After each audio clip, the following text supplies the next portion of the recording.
This has been a special sports presentation from The Zone, ESPN Radio, 1600 AM, Cedar Rapids. Now, you're listening to The Zone, ESPN Radio, 1600 AM, Cedar Rapids. We now leave our network programming to bring you the following special sports presentation.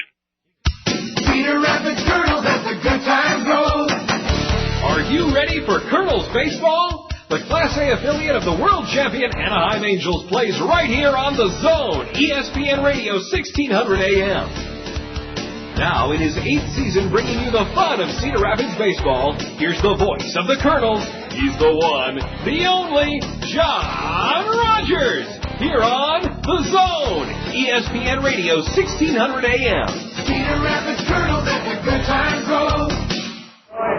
It's a beautiful Monday morning in Chicagoland where the Kernels won for the 8th time in their last 11 games yesterday behind a tremendous performance from 18-year-old Rafael Rodriguez. Rafael protected a slim 2-1 Kernel lead through 6 2/3 innings before his mates erupted for 4 runs in the 8th inning to put Kane County away 6-1. Rafael has won 3 in a row, and during that span, Rafael has pitched 20 2/3 innings, allowed just 2 runs on 13 hits, and fanned 19 batters in that 20 2/3 innings. He's part of a Kernel pitching staff that has really shined here in the second half of the season. Thanks to Kernel reliever Jeff Marquez, we'll be able to talk to Rafael about his recent success on the dugout interview this morning. We'll do that in just a minute. You're listening to Kernel Baseball on The Zone. You know how it is to have a good friend, someone who stands by you during good times as well as the bad. That's the kind of friend Dave Tobiasen of Family Insurance Center can be. Dave Tobiasen is your Pekin insurance agent in Monticello. Whatever your insurance needs, you can depend on Dave Tobiasen. Dave will settle your claims as quickly and conveniently as possible. See Dave Tobiasen, your Pekin insurance agent at Family Insurance Center in Monticello, for insurance coverages at competitive rates.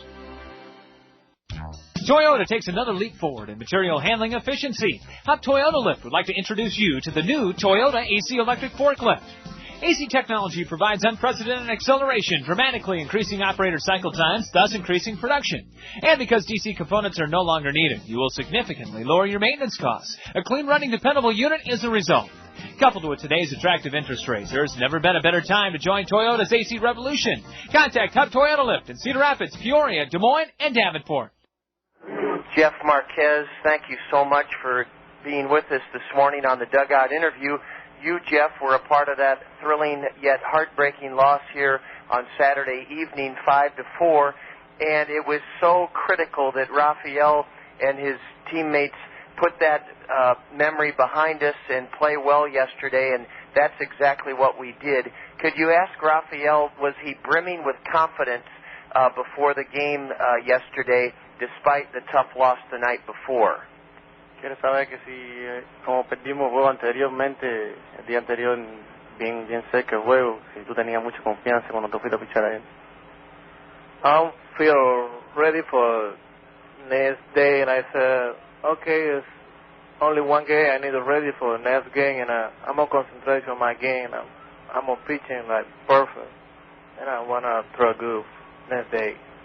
Well, I can understand that very well, Jeff. Rafael was intent on concentrating and knowing that he had to pitch the next game, and he was ready to do that. I can tell that his English has really improved this season, and I wondered if you could ask him about that. Is it because he lives with Bill Harrington and they speak English in the household he lives with in Cedar Rapids? Is it because he's working on the side on his English?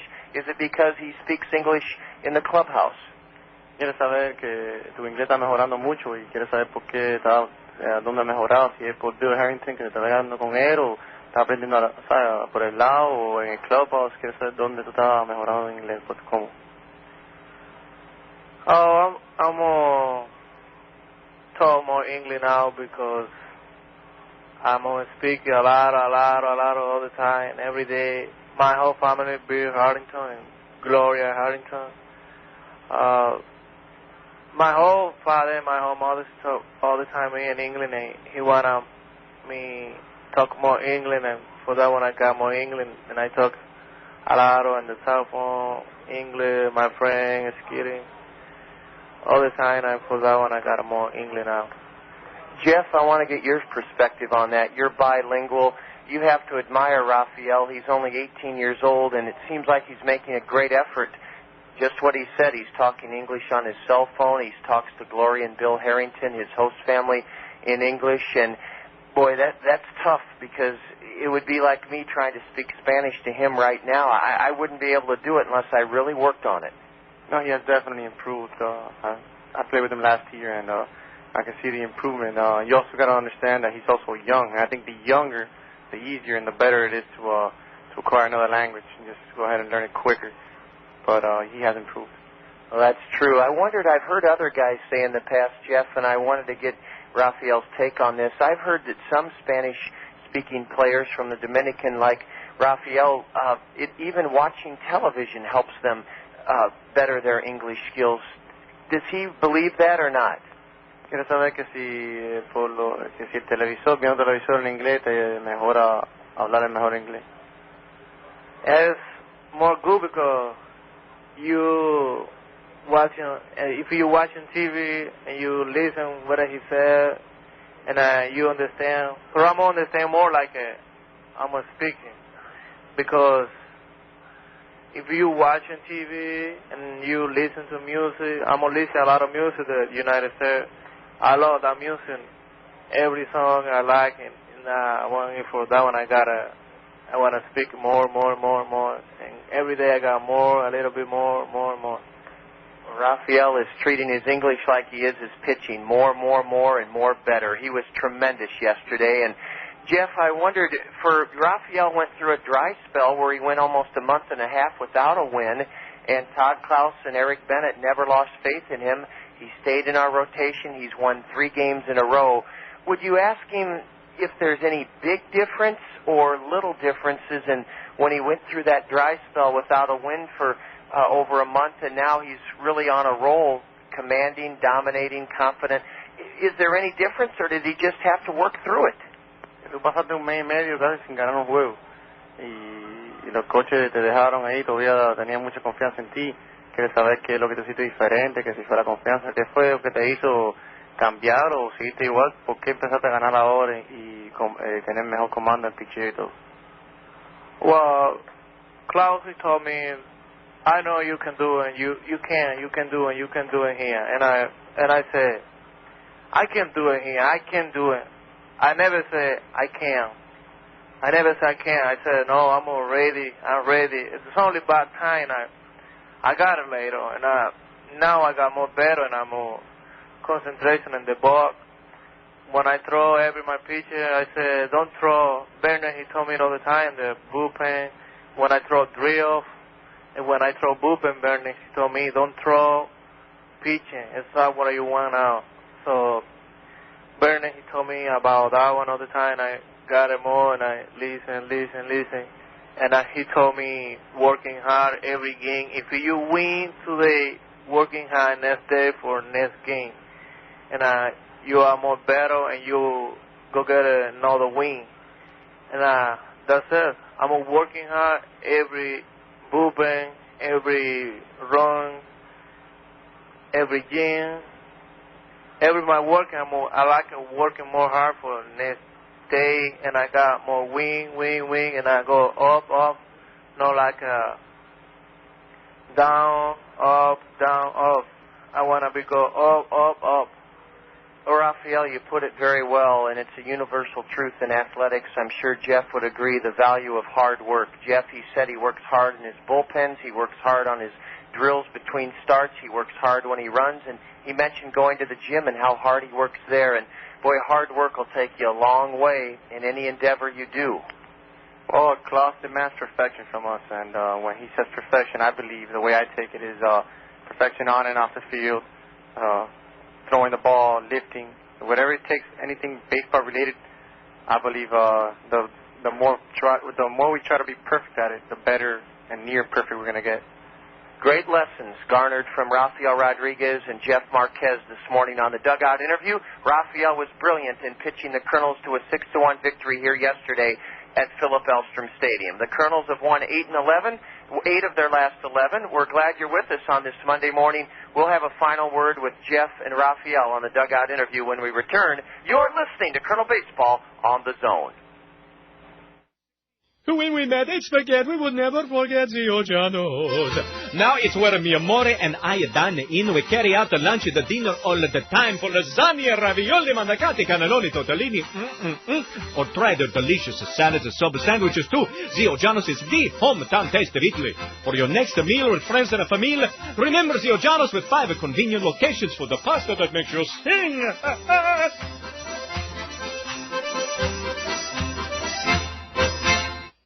When searching for a professional logistics team of experts to handle your warehousing operations, look to Worley Warehousing.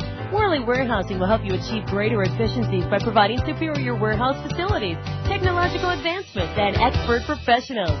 By focusing on technological innovations and keen foresight, Worley Warehousing has grown into one of our nation's leading warehousing operations. Worley Warehousing, your single source for all of your warehousing and distribution needs. Jeff, I wanted to get Raphael's thoughts about a guy who's been in the news so much recently, a hero in his homeland of the Dominican, Sammy Sosa. Sammy is a prolific home run hitter. He's a great ambassador for the game of baseball, yet he was caught with a cork in his bat. Now the All-Star game is coming around the corner. It's tomorrow evening here in Chicago at Comiskey Park, and Sammy's not an All-Star. But I've never been to the Dominican Republic. Can Raphael explain to our listeners what Sammy Sosa means to not only himself as an 18-year-old young professional succeeding here in the Midwest League, but what does he mean to the entire populace, the people of the Dominican Republic? How is he viewed and what does he mean to their country? Que sabe que Sammy Sosa ahora no va a jugar en el All-Star Game porque encontraron esa cosa en el bat. Y quiere saber qué significa él a ti y a su Dominican Republic. Well, I don't know about that one because there's Sammy Sosa, but I don't know what is he doing, if he lying or no. So, but I don't know about that one because every guy is different in Dominican. You have like a different. Sammy Sosa is outfielder position, I don't know, because I'm a pitcher, I don't know. Well, Raphael, is Sammy, do the kids love him in the Dominican Republic? Que los niños aman a Sammy. Yeah, every people in Dominica, he loves Sammy. Well, I think they still do here in the Chicagoland area, Raphael. I think he's made amends. He's apologized. He did tell the truth about he was wrong to do it. And I don't think it's going to mar his career anymore after this. Rafael Rodriguez, Jeff Marquez on this Monday morning. I know you have to join your mates to get ready for today's game. Thank you guys both so much for sharing your time and your knowledge with us. Jeff and Rafael, I want to present each of you with a $5 gift certificate good at either of our 5 area Zio Giano's Italian spaghetti houses. So much good for so little money at Zio Giano's for the pasta that will make you sing. Zio Giano's. Raphael and Jeff, thank you so very much for being our guests this morning. All right, thank you. Thank you, John, no problem. Jeff and Raphael, thank you. The Kernels, in the final game of a 4-game series here at Philip Elstrom Stadium, are playing marvelously thanks to that great pitching staff. Raphael, a big part of it. I'll have this morning's, now this afternoon, starting lineup when we return. You're listening to Colonel Baseball on the Zone. Whether you're a serious athlete or a weekend warrior, injuries can take you out of your game. Smart athletes know that Physiotherapy Associates in Cedar Rapids are the experts in the treatment and prevention of sport-related injuries. Our expert staff serves the metro and surrounding area high school athletes. Physiotherapy Associates of Cedar Rapids, the smart choice in sports medicine.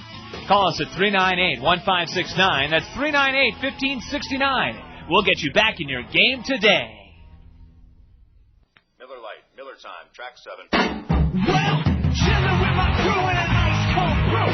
Miller Lite's alright for a backyard bar. But in the meantime, I recite this rhyme to remind the whole world that it's Miller time. It's Miller time. In the summertime. Get back, relax, it's Miller time, yeah. Miller Lite. Miller Brewing Company, Milwaukee, Wisconsin. Live responsibly. It's a beautiful Monday morning in Chicagoland. We're 40 miles west of the Windy City in Geneva, Illinois. It's camp day here at Philip Elstrom Stadium, and the lifeblood of all baseball is here, the kids. Boys and girls in multicolored shirts. It's camp day, and there'll be over 7,000 here on this Monday morning as the Kernels meet Kane County, the Western Division first-half champions, for the final time in the regular season. The Kernels are playing remarkably well, have won 8 of their last 11, and behind Rafael Rodriguez, our dugout interviews, tremendous performance yesterday. The Kernels trounced the Cougars 6-1. The Kernel record in the second half now stands at a game above 500, 13-12. That's good enough for 5th place in the 8-team Western Division second half standings. The Kernels are a game back of Beloit, 1 game back of the first half champion Cougars, 2 behind second place Peoria. Clinton now leads the Western Division. The Lumber Kings are 16-9. It's a sunshiny, warm Monday morning, soon to be noon, and as I said, it's a carnival atmosphere as usual here at Philip Elstrom Stadium, especially accentuating the camp day here with tons, just thousands of kids all over the ballpark. Tony Regans, Anaheim Angel Director of Minor League Operations, was at the All-Star Futures game yesterday afternoon at Comiskey Park. We hope you saw it on ESPN2. It featured 2 former Kernels from a year ago. Irvin Johan Santana played for the World team, and playing for the U.S. team was Jeff Mathis last night at U.S. Cellular Park. A number of Kernel fans remain here, including Alex Dvorsky's fiance and the Blakes, one of the host families of the Kernel ball players. Tony's down below with Kernel manager Todd Klaus. Tony's cousin Herb is here, and we're glad that you're with us for this 4th and final game of a 3-game series that has seen the Kernels win on Friday night 4-2, drop a heartbreaker in 14 innings Saturday night 5-4, and bounce back behind Rafael Rodriguez with the big 6-1 victory last night. Let's set the starting lineup. First for the Kane County Cougars. Overall, they're 14-11. They're the Class A Midwest League affiliate of the Oakland Athletics. Their skipper is Webster Garrison. He's marching out to home plate to meet with Todd Klaus and the umpiring crew to turn in this afternoon's starting lineup. Leading off for Kane County in left field is Nick Rogers. He's out of Florida State. Batting second for the Cougars out of Notre Dame, a left-handed batter, Brian Stavisky, the designated hitter. Francis Gomez sat out yesterday's game. Gomez is back in the lineup batting third for Kane County. He's at second base. Brant Calamarino is the cleanup batter for Kane County. Calamarino with 13 home runs won the game here Saturday night in the bottom of the 14th with his 13th of the year. Calamarino at first base, bats cleanup. Hitting fifth for Kane County is Nelson Cruz. He's driven in 56 runs, second highest total in the league. 12 of those 56 RBIs have come against us in 11 previous meetings. Cruz in right, bats fifth. The catcher's John Swami, a left-handed batter. He'll hit sixth. Jason Basil's at third for Kane County, batting seventh. Hitting eighth, the first-round pick of Oakland last year out of the University of Maryland, shortstop John McCurdy. Marcus Macbeth will bat ninth. He's in center field. On the hill for Kane County is a right-hander, a record of 6-8, Christian Gonzalez.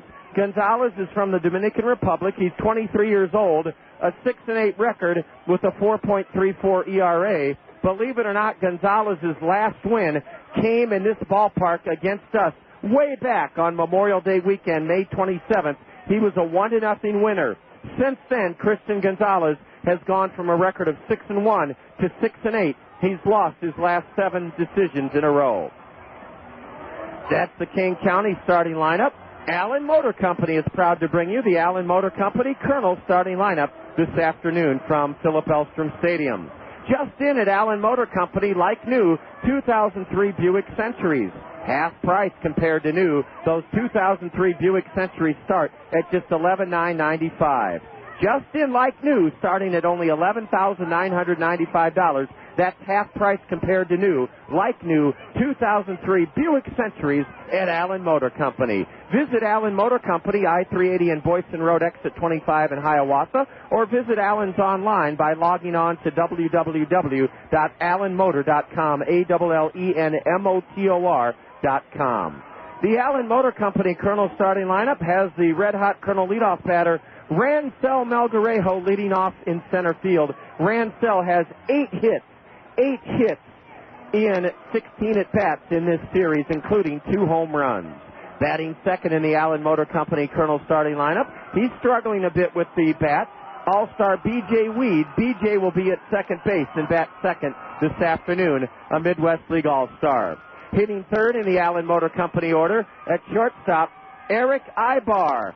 Erick is 5th in the league in hitting, batting .299. The Kernel cleanup batter is Jared Abruzzo.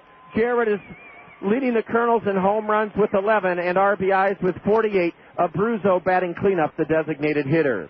Catching and batting 5th, he had 3 hits in the Kernel win yesterday. Alex Dvorsky. Dvorsky batting 5th and catching in the Allen Motor Company Kernel starting lineup. Hitting 6th, the first baseman. He had a crucial RBI single in the Kernel 4-run 8th last night. Yesterday, Jake Mathis. Mathis is at first base, batting 6th. The Kernel third baseman bats 7th. That's Greg Porter. Hitting 8th in the Allen Motor Company Kernel starting lineup. He had 3 hits last night. Jason Sugden. Sugden bats 8th and right. And batting 9th, the left fielder, Kevin Jenkins. Rounding out the Allen Motor Company Kernel starting lineup this afternoon, on the hill making his 12th start with a 2-5 record, Ronnie Ray. Ronnie Ray, a 19-year-old Kernel right-hander, pitching this afternoon. 2-5, a 4.56 earned run average. The umpires, Eric Lovelace behind the plate, and working the diamond will be Jeremy Sparling. We're going to pause now before this big crowd of camp kids at Philip Elstrom Stadium and honor America with the singing of the Star-Spangled Banner. In the honor of the United States of America, join Jackie Hare in the singing of our national anthem.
The gang's all here. The joints are jumping. The Kernels trying to win 3 of 4 from Kane County and make it 9 of 12 before 2 days off, coinciding with the Major League All-Star game tomorrow evening right here in the Chicagoland area where we are at Comiskey Park.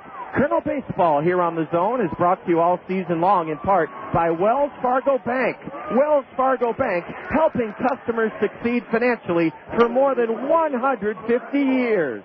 Allison Conley is our in-studio engineer. I'm John Rogers, your play-by-play host. You're listening to Kernel Baseball here on the Zone, ESPN Radio 1600, KCRG, Cedar Rapids, Iowa.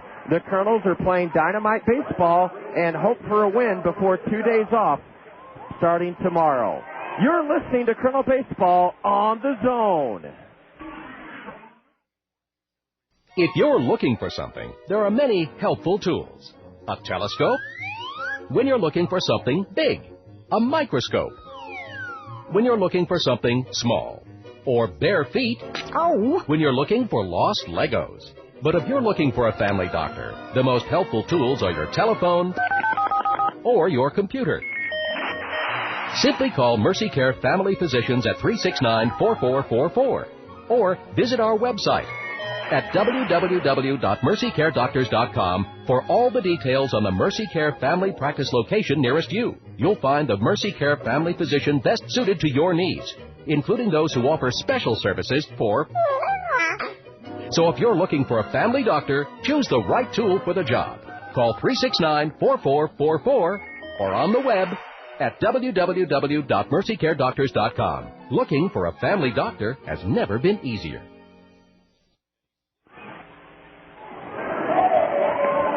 You heard Mike Antonellis on our dugout interview yesterday before the Kernels 6-1 win, and Mike and I agreed that we are absolutely enthralled with day baseball, and we have a Monday afternoon game here from Philip Elstrom Stadium. The Cougars are in their white home uniforms with their Oakland A white spikes. They have black caps, black numbers on the back of their white home, black pinstripe uniforms, black numbers trimmed in green. The Kernels wore their red knit batting practice tops last night. The Kernels in their all-gray road uniforms here today with block lettering across the front. It says Cedar Rapids. And then navy blue numbers trimmed in red and white on the back. Rancel Malgarejo's had some series. The Kernel leadoff batter is 8 for 16 in this series. He was 3 for 5 yesterday. He snapped a 1-1 tie in the third inning with his second home run of the series onto the picnic area in left field. Rancel has homered twice in this series. He's batting .242 overall with 3 homers, 22 RBIs. He'll lead it off against Christian Gonzalez, the right-hander. Gonzalez beat the Kernels 1-0 way back Memorial Day weekend, May 27th. He has not won since. His first pitch is a strike on the outside corner. Erick Lovelace is the plate umpire, and Jeremy Sparling working the diamond. This is only one of 2 ballparks in the Midwest League that has a bleacher section. It's in right center field as Rancel wraps one to second. Francis Gomez will throw out the Kernel leadoff batter for the first out here in the top of the first inning. Rancel Malgarejo, 8 for 17 in this series now, is grounded out to second to start this afternoon's action. In that bleacher section in deep right center field are more and more kids. We have probably over 6,000 kids here this afternoon, and it's a wonderful sight knowing that girls and boys are the future lifeblood of this great game. Erick Aybar hitting. We've had a change in the Kernel starting lineup. Originally, B.J. Weed was penciled in. This is Erick Aybar. Weed was to bat second. Aybar lines one right back to the pitcher for the out. Boy, Erick Aybar, as I erase my scorebook, now Alberto Callaspo will bat. So we've had a change in Todd Klaus's original lineup. I don't know if B.J. Weed came down with some sort of illness or if Todd just had a change in his strategy, but now the league's leading hitter, Alberto Callaspo, will bat with 2 out. Erick Aybar lined one back to the pitcher. Now Callaspo takes strike one called. Alberto Callaspo was not in Todd Klaus's original Allen Motor Company starting lineup. Now a ball is low as Christian Gonzalez is working. 6 seconds between pitches. A drive into left field sends Nick Rogers back on his horse. He made the catch. Did not make the catch. And Alberto Callaspo has his 25th double of the year. Alberto Callaspo with 2 outs hit a rocket to deep left. Nick Rogers went back, got a glove on it, but could not hold it. It's a 2-out double for the league's leading hitter, Alberto Callaspo. Nick Rogers had it for a moment, then lost it. That brings in the Kernel designated hitter, Jared Abruzzo, with an RBI chance. Boy, anytime that starting lineup changes, it throws you for a little bit of a loop, and we'll catch up to where we should be here as we go along. Firing up the stairs is Christian Gonzalez, ball 1 to Abruzzo. Jared, 1 for 3 last night. Yesterday, drew a walk in the Kernel 4-run 8th inning. The Kernel cleanup batter hitting .261 with Alberto at second and 2 out. Swing and a miss on a changeup. That ball tailed away from Jared Abruzzo. Jared leads the Kernels in home runs with 11, RBIs with 48. He's batting with Callaspo at second. 2 gone in the top of the first, and Jared fouls one straight back. Strike 2 to Abruzzo.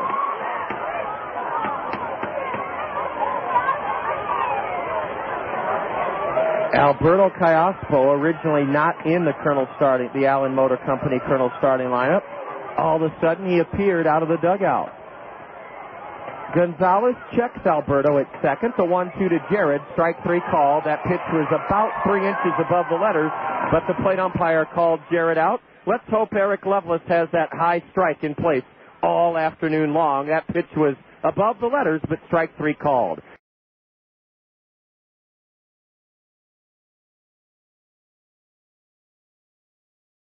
In the Kernel first inning, no runs. 1 hit, a 2-out double by the league's leading hitter, Callaspo. There were no Kane County errors. The Kernels leave 1. And after 1, it's the Kernels nothing. The Cougars coming to bat. You're listening to Kernel Baseball on the Zone. Looking for a sure way to bring your daughter or son the thrill of a lifetime? Then visit Taco Bell and register them for a chance to be drawn as a Taco Bell Baseball Buddy. As a Taco Bell Baseball Buddy, your child will receive a Taco Bell Baseball Buddy t-shirt. Collect autographs from the Kernels and take the field with the Kernel player for the national anthem. Being a Taco Bell Baseball Buddy will provide your kid with an unforgettable feeling of excitement. All it takes is a visit to Taco Bell. On the outside, everything looks fine. But on the inside, an unseen enemy is plotting the destruction of your home. Termites. Termites can be deadly to your home unless you fight back with certified pest and termite control. Yes, termites have made their way to Iowa, and they can cause extensive damage to your home before you even know they're there. It takes a trained professional to look in all the right places. Don't risk your home. Call the experienced, licensed, and insured experts at Certified Pest and Termite Control. 1 in 5 homes inspected have shown signs of termites. Certified offers guaranteed inspections and a 10% discount for seniors. Locally owned and operated, Certified carries a full supply for the do-it-yourselfers. Look for the giant ant at 1141 16th Avenue Southwest. Don't take a chance. Call Certified Pest and Termite Control today.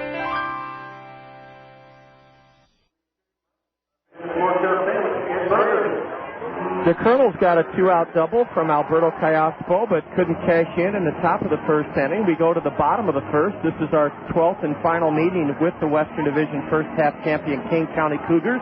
Overall, their record is 55-40 this season. In the second half, they're 14-11. We have played them very, very well this season. A win here this afternoon would bring us to 6-6 against a very veteran Kane County ball club.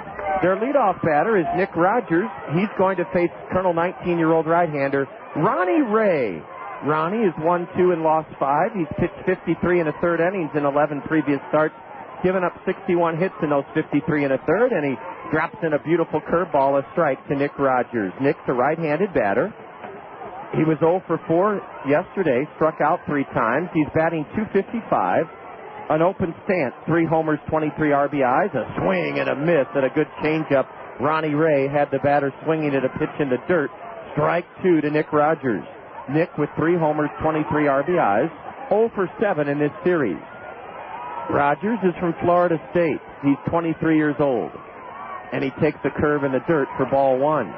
The Kernels defensively have Kevin Jenkins. Kevin is making sure his sunglasses are in good shape out in left field. Mel Garejo in center, and Jason Sugden, excellent defensively, is in right. Ronnie's 1-2 to the leadoff batter. Biff low, ball 2. At third, it's Greg Porter. Up the middle, the all-star tandem of Aybar and Callaspo at short and second, and Jake Mathis is at first. The Kernel catcher is Alex Dvorsky, or is it? No, it's Jared Abruzzo. So a couple of changes in the scheme of things for Kernel skipper Todd Klaus. Jared Abruzzo was originally the designated hitter. He's the catcher now. The count is now 3-2 to Nick Rogers. Ronnie was ahead of him, 0-2, and hopefully Ronnie will challenge him on this full count pitch in the first inning. Ray brings it. He challenged him, a line drive to deep left. Jenkins has it. Ronnie Ray did his job. He challenged the hitter on a 3-2 count early in the game. Credit Nick Rogers. He was sitting fastball.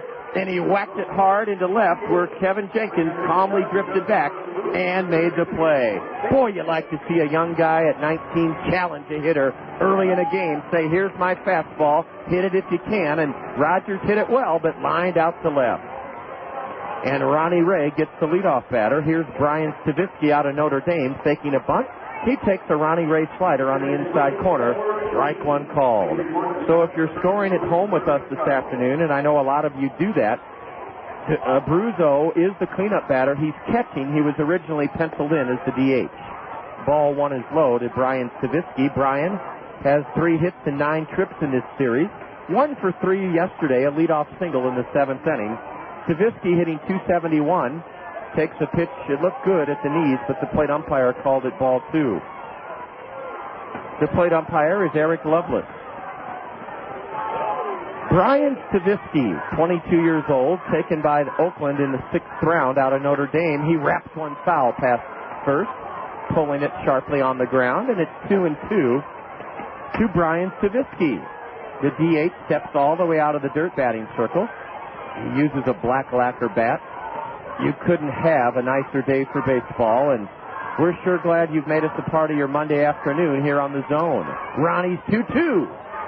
A high fly ball into center, way back, and Rancel glasses down, has it. Rancel Melgarejo continues to just sparkle in every aspect of his game here in the second half of the year. Boy, that ball got him up into a little bit of a jet stream that I didn't know existed here today, and it carried about 385 feet away to deep right center. Rancel with those Oakley shades on. Few players wear the flip-down sunglasses anymore. Most of them just wear sunglasses throughout the game, and Rancel, you could see the sun reflecting off those Oakley sunglasses, and he brought it down in deep right center for the second out of the inning. A curve is high to Francis Gomez. Francis didn't play in yesterday's game. He was struck by a James Holcomb pitch here on Saturday night. Ball 2 is upstairs to Gomez. Francis is a lean, trim, sleek, 21-year-old Dominican second baseman. He's ahead 2-0. A let up, a beauty, a strike called. Gomez hitting .263 this season with 3 homers, 36 RBIs. 2 away in the Kane County first, no score. Ronnie's 2-1. Grounded to short, a worm burner. Aybar, the All-Star, has it. Throws low, but digging it out was not Jake Mathis, Matt Abram. All sorts of changes in the Kernels starting lineup. We'll get you caught up here in a little bit. Matt Abram is playing first base, not Jake Mathis, and Francis Gomez threw him out. 6-3 to end the King County first inning. We'll keep penciling in these changes as we go. Obviously, somebody came up either lame or ill, or Todd Klaus did some studying. Todd loves to look at numbers and figure out the best lineup to put out there every day and night. Down in order, Ronnie Ray sets King County in the first. After 1 inning, Kernels nothing, Cougars nothing. You're listening to Kernel Baseball on the Zone. I cannot be anyone but me. Baby, can't you see I know what's right for me? Don't tell me wrong from right. I know just what I like. Yeah, call me crazy, I don't care. Come feel the joy all around each generation. They got their own styles. I'm just shout it out. Where's that toy Papa John's pizza, it's so good. Better is best, that's understood. Better call Papa John's tonight. Better call Papa, he's got it right. Better ingredients, better pizza. Papa John's. Attention baseball fans, call your local Papa John's for our home run special. Get a large pizza with up to 3 toppings of your choice for only $9.99. Papa John's. Better call Papa. Horse owners, mosquito season is here. Billions of mosquitoes are putting horses at risk for deadly West Nile virus. Last year, over 14,000 equine cases of West Nile were reported. 1 in 3 clinically affected horses will die. Can you afford to leave them unprotected? Ask for the first choice and proven protection, West Nile Innovator Vaccine. It's preferred by veterinarians and trusted by horse owners coast to coast, with millions of doses safely given. Ask your veterinarian for West Nile Innovator Vaccine from Fort Dodge Animal Health.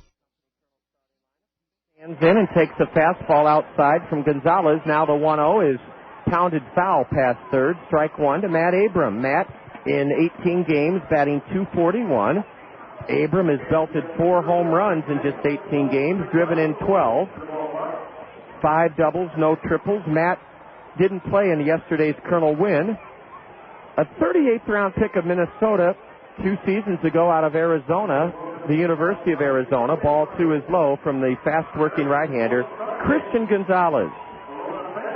Matt Abram is batting 5th in the Allen Motor Company Kernel order.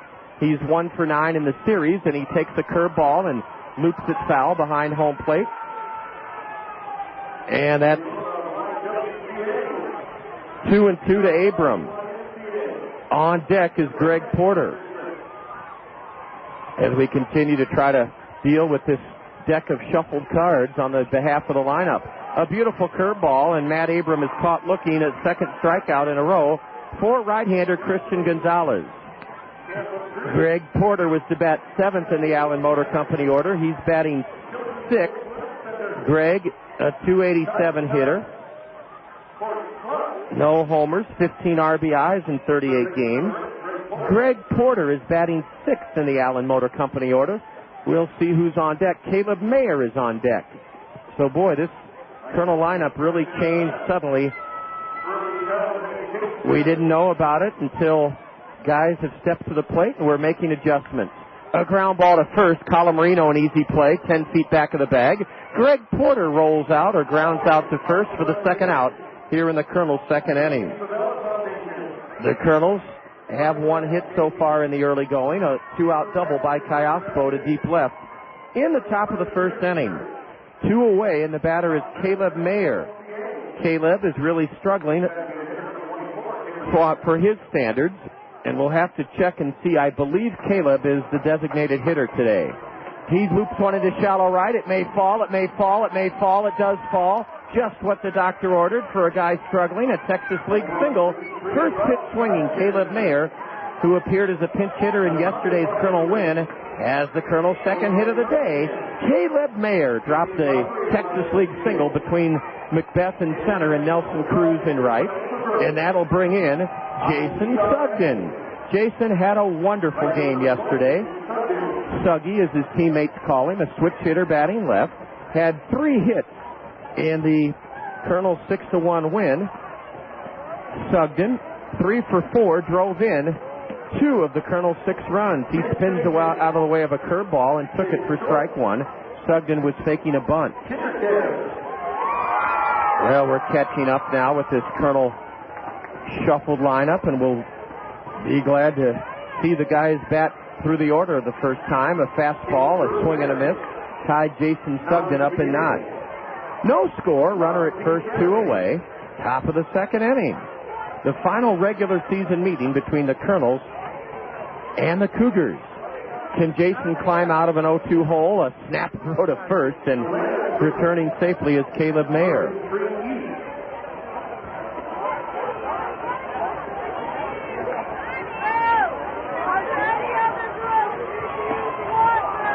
Ball 1, just missed low to the Kernel right fielder, Jason Sugden.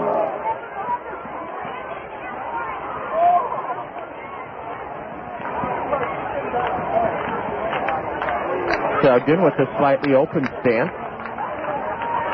Takes a curve high and outside, way high and outside. Christian Gonzalez has been a tough luck pitcher throughout the month of June and part of July. His last win, a 1-0 victory over us here in this ballpark way back on May 27th. That raised his mark on the year to 6-1. Since then, he's lost 7 straight decisions. A breaking pitch high and away, and the count now full to Jason Sugden. He pitched very well, though, did this right-hander out of the Dominican Republic in his last start. That was Wednesday, the first game of a twin bill, the Cougars and Clinton at Alliant Energy Field in Clinton. Gonzalez was a 3-1 loser, so his record is deceiving. The runner goes on the 3-2 pitch, and Sugden is tied up with the fastball in on his hand. Swung and missed for strike 3. In the second inning for the Kernels, no runs, a 2-out hit.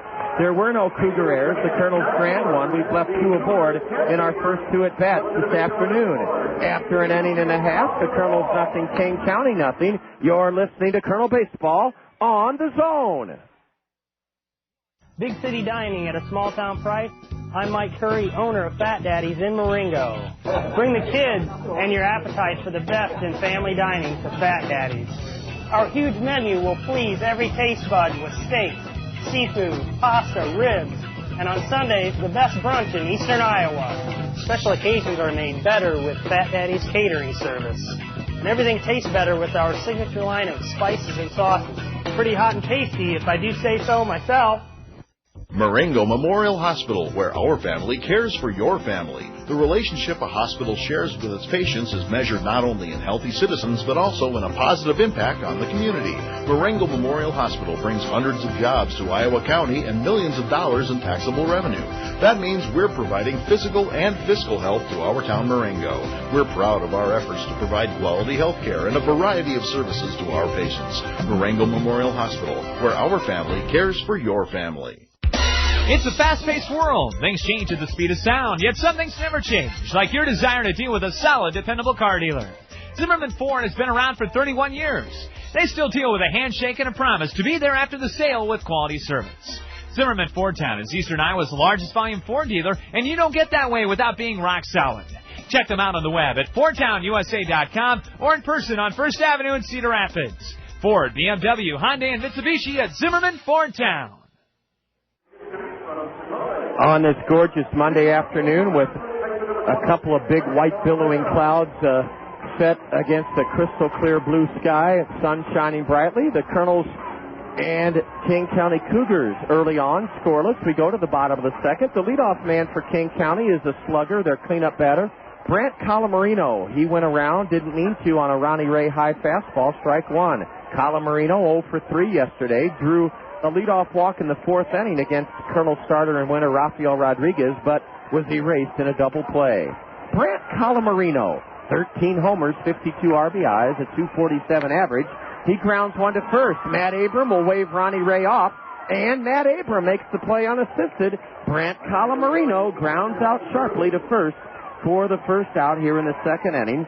Calamarino's really struggling against the Kernels this year. He'll be glad this is our last game with his ball club. Calamarino now 7 for 37 against Kernel pitching. Here's a prospect in the Oakland A organization. He has one of those bodies that scouts drool over, Nelson Cruz. Cruz originally a New York Met. The first pitch to Nelson is just inside, ball one. Nelson Cruz 1 for 3 yesterday. His sacrifice fly tied the game at 1 in the second inning. It turned out to be the only run the Cougars scored against the Kernels. Swing and a miss as Ronnie ran a fastball away from the right-handed batter. .248 average. Fourth in the league with 15 home runs. Tied for second in the Midwest League with 56 RBIs. Nelson Cruz. A slider just missed down and away, ball two. Both these hurlers, Christian Gonzalez and Ronnie Ray, working quickly, and that always keeps your fielders sharp and interested in the proceedings. The 2-1. Breaking ball outside, and it's 3-1 to Nelson Cruz. Of Nelson's 56 RBIs, 12 have come against the Kernels. 3 of his 15 home runs have come against us. He skies one into shallow right center. Jason Sugden on the run. Cuts in front of Melgarejo, and who caught it? I still don't know. Sugden caught it. And as Sugden cut in front of Ransell, I think his glove clipped the cap, the bill of Ransell's cap. They seem to be joking about it a little bit. Better to have two guys hustling after a ball than the old I got it, you take it. And it was a terrific catch in right center by Jason Sugden as he and Melgarejo almost collided. Ransell went down in a heap on that grass. He's kind of putting himself back together. I think it was just a glancing blow. It probably startled him more than anything else. Ball one is outside to John Swami as Nelson Cruz on a 3-1 pitch lofted it into right center. And Sugden cutting across to his right on a dead run caught it and just clipped Ransell Melgarejo, who was also in a mad dash to his left to try to catch that ball. Strike one to Swami. John hitting .217. Tips a change up into the mitt of Abruzzo, strike two. Well, Ronnie Ray was a 7-4 loser his last time out. It was his least effective performance of the year. That was Wednesday at home against Beloit. Ronnie has pitched very well here in the early going, changing speeds, working quickly, and using those 4 quadrants that the Anaheim Angels pitching philosophy calls for. Swing and a miss on a changeup. John Swami chased the pitch below the knees. He's down on strike. 6 in a row, retired by Colonel 19-year-old right-hander Ronnie Ray. Down in order go the Cougars in the second inning. After 2, we're still scoreless. You're listening to Colonel Baseball on the Zone. What can I help you with here at Big Time Motors? Well, I'm looking for a used car. I like this one. What's the price? Listen, lady, I don't sell prices. I sell cars. But I guess if you must know, it's this. Wow. That's $2,000 more than the one low price on the exact same car at Randy Keel Honda. And I didn't even have to ask them. Randy Keel has the prices posted for every car on their lot. Well, we've got the best service department to stand behind our vehicles. Really? Randy Keel showed me they're #1 in service and sales customer satisfaction. How do you know yours is the best? My manager told me. Thanks, but I think I'm going back to Randy Keel Honda to get the best price and the best service. But I can throw in a free air freshener to put over the rearview mirror. Nice try. Randy Keel Honda understands what you need when you're looking for a new or used car. They post their prices clearly, so you don't have to guess, and they'll never pressure you. That's why they're #1 in service and sales customer satisfaction. And they just won the President's Award from American Honda. Come find out for yourself. Randy Keel Honda is on Center Point Road in Cedar Rapids, or you can visit them at randykeel.com. Over the years, Dad will use Alliant Energy to do lots of things. To turn the lights off 10,000 times. To give 765 bubble baths. To do 3,126 loads of laundry. But most important of all, to cook 152 gourmet meals when Mom works late.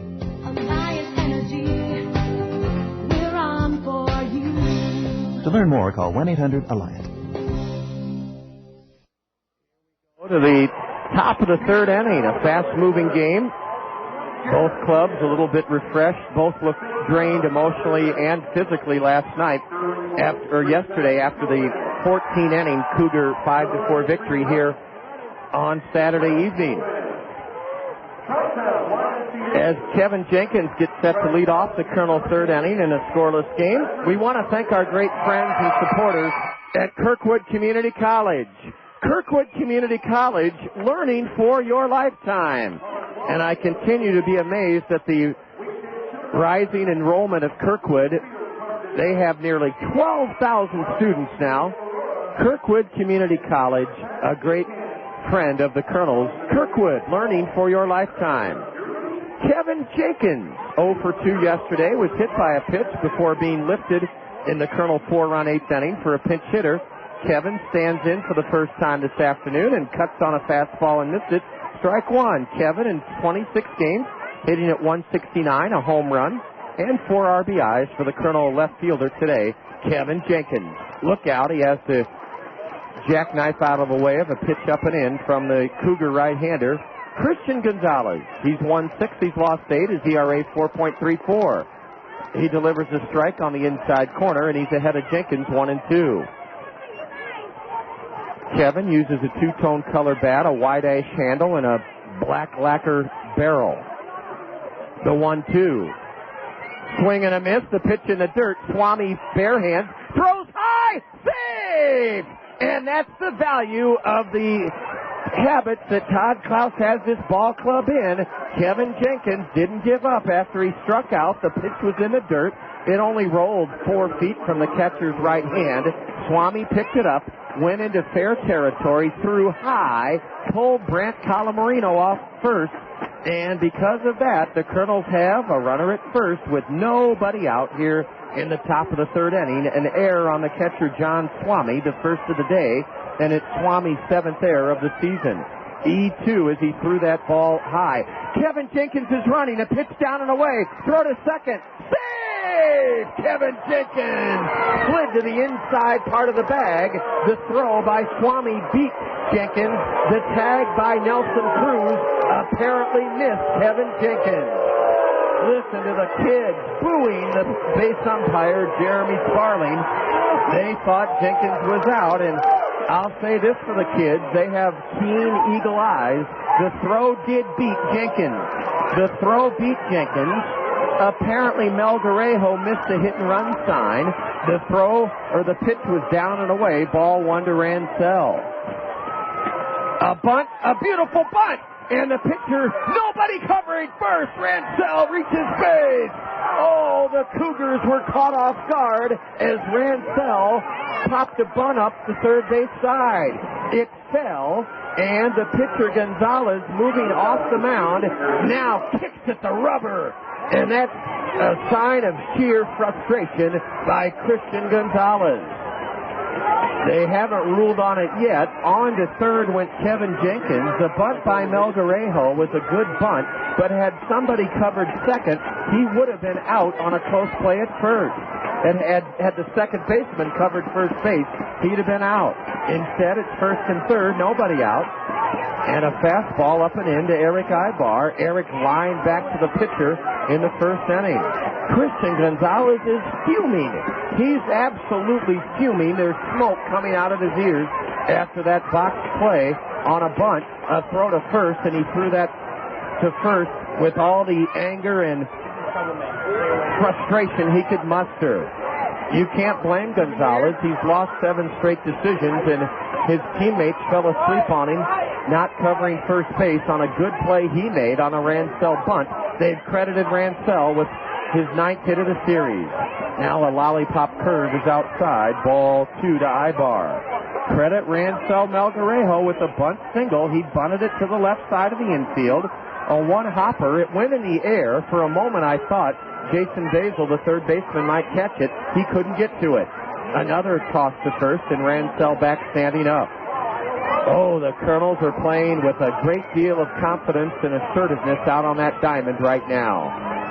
And it's good to see them using some of their weapons, speed, bunting, putting pressure on defenses, hit and running. I've said before, I don't care if we get thrown out 100 times in a row running. I'd love to see the Kernels run. And sometimes they're going to get thrown out. Ball 3 way high, and now I believe that there should be a trip to the hill by Jim Kaufman, the Cougar pitching coach. Christian Gonzalez just can't get that botched play at first on the bunt out of his mind. It's affected him, and it's really rattled him up. Will Erick be turned loose on 3-0? No. Ball 4 inside, loads the bases. Now Jim Kaufman, the pitching coach, may come out. It's amazing how certain guys can deal with adversity and frustration, and others let it really get under their skin, and I'm afraid that's what's happened right now to Christian Gonzalez. His catcher has come out, so have his two corner men, the third baseman Basil, the first baseman Calamarino. You can tell visibly from his body language that Christian Gonzalez is still very angry about that bunt that he picked up moments ago off the bat of Melgarejo. He was all set to throw to first to get Ransell for the first out of the inning, but nobody was at first base. Calamarino charged from first. Francis Gomez apparently just didn't expect a bunt. He was not at first base. With the bases loaded, Callaspo could put the Kernels ahead. A double play ball to second, throw to second out, throw to first not made. 1-0 Kernels as Callaspo grounds into a fourth out. And coming home from third is Kevin Jenkins. 1-0 Kernels. Melgarejo went to third. Aybar was forced. Gomez to McCurdy, 4-6. And Callaspo reaches on a fielder's choice. It's Alberto's 44th run driven into the year. And the Kernels are staked now to a 1-0 lead.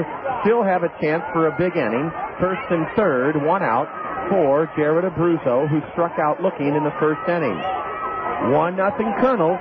How did this inning start? A strikeout on which Kevin Jenkins hustled down to first, drew a throw as he swung at strike 3 in the dirt. The throw is high. Ooh, a ground ball foul past first. I don't know where that hit on Jared's bat. It had an extremely hollow sound to it. I don't know if he hit it off the end of the bat or off his fist, but he plugged it past Brant Calamarino foul. Strike 1 to Jared. Todd Klaus, Colonel skipper, going through a series of signs at third base for his base runners and for Jared. Callaspo will likely be running to stay out of a double play. Is Alberto running? No. Swing and a miss, a curveball, and Jared swung over top of it. Terrific delivery from Christian Gonzalez. Jared steps out. He's a good two-strike hitter. He's in the hole, 0-2. Abruzzo wants at least a fly ball.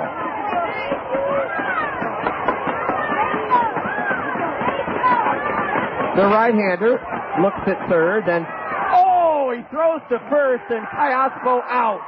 Callaspo got caught by that old Rick Sutcliffe move. I don't think he was out, but they called him out, and it went 1-3.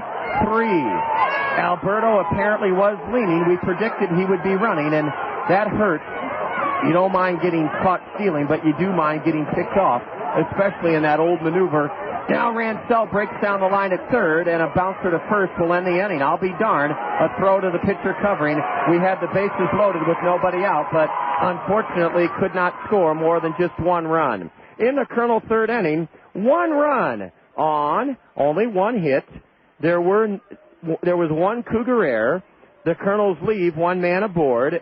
The inning ended with Abruzzo grounding out to the first baseman, 3-1, Calamarino to the pitcher covering. We had the bases loaded with nobody out, and credit Christian Gonzalez. He held the Kernels to just one run in the third inning. But that's a lead, and it's a start. After 2.5 at Philip Elstrom Stadium, Kernels 1, Cougars nothing. You're listening to Colonel Baseball on the Zone. Peck's Flower and Garden Shop reminds you that planting season continues all summer long when you plant potted growing plants from Peck's large selection of perennials, trees, shrubs, and evergreens. Now through Sunday, Peck's great selection of perennial vines is on sale, 33% off the regular price.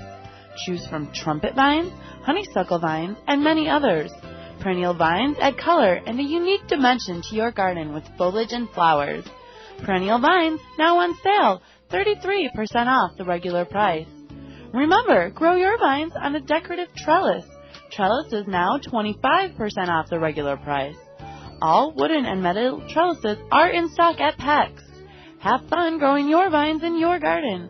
Visit Peck's Flower and Garden Shop today, growing with the Cedar Rapids area since 1956. Peck's at the corner of Blair's Ferry and Edgewood Roads Northeast. In the land of what-ifs, there exists a phrase called, "What if I had more money?" With a Wells Fargo personal loan or line of credit, you can stop all that wondering. You'll not only get the money you need, you'll save more by consolidating your high-interest debt into one affordable monthly payment. And with flexible terms and competitive rates, we'll be sure to meet your individual needs. Talk to a Wells Fargo personal banker and apply today. Wells Fargo, the next stage.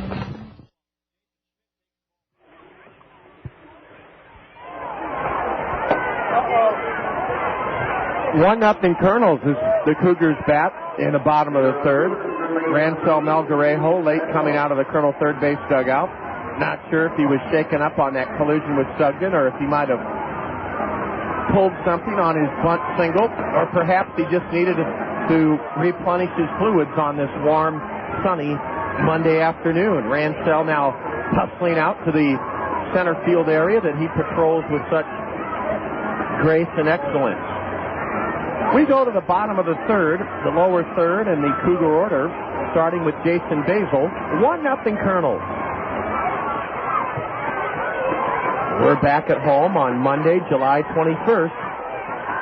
Dogs that have been rescued from humane societies and shelters known as Extreme Canines will be putting on a show that will have you amazed. The Extreme Canines appearing Monday, July 21st, a 7 o'clock start at home. We play Quad City. The first batter in the third inning is hit.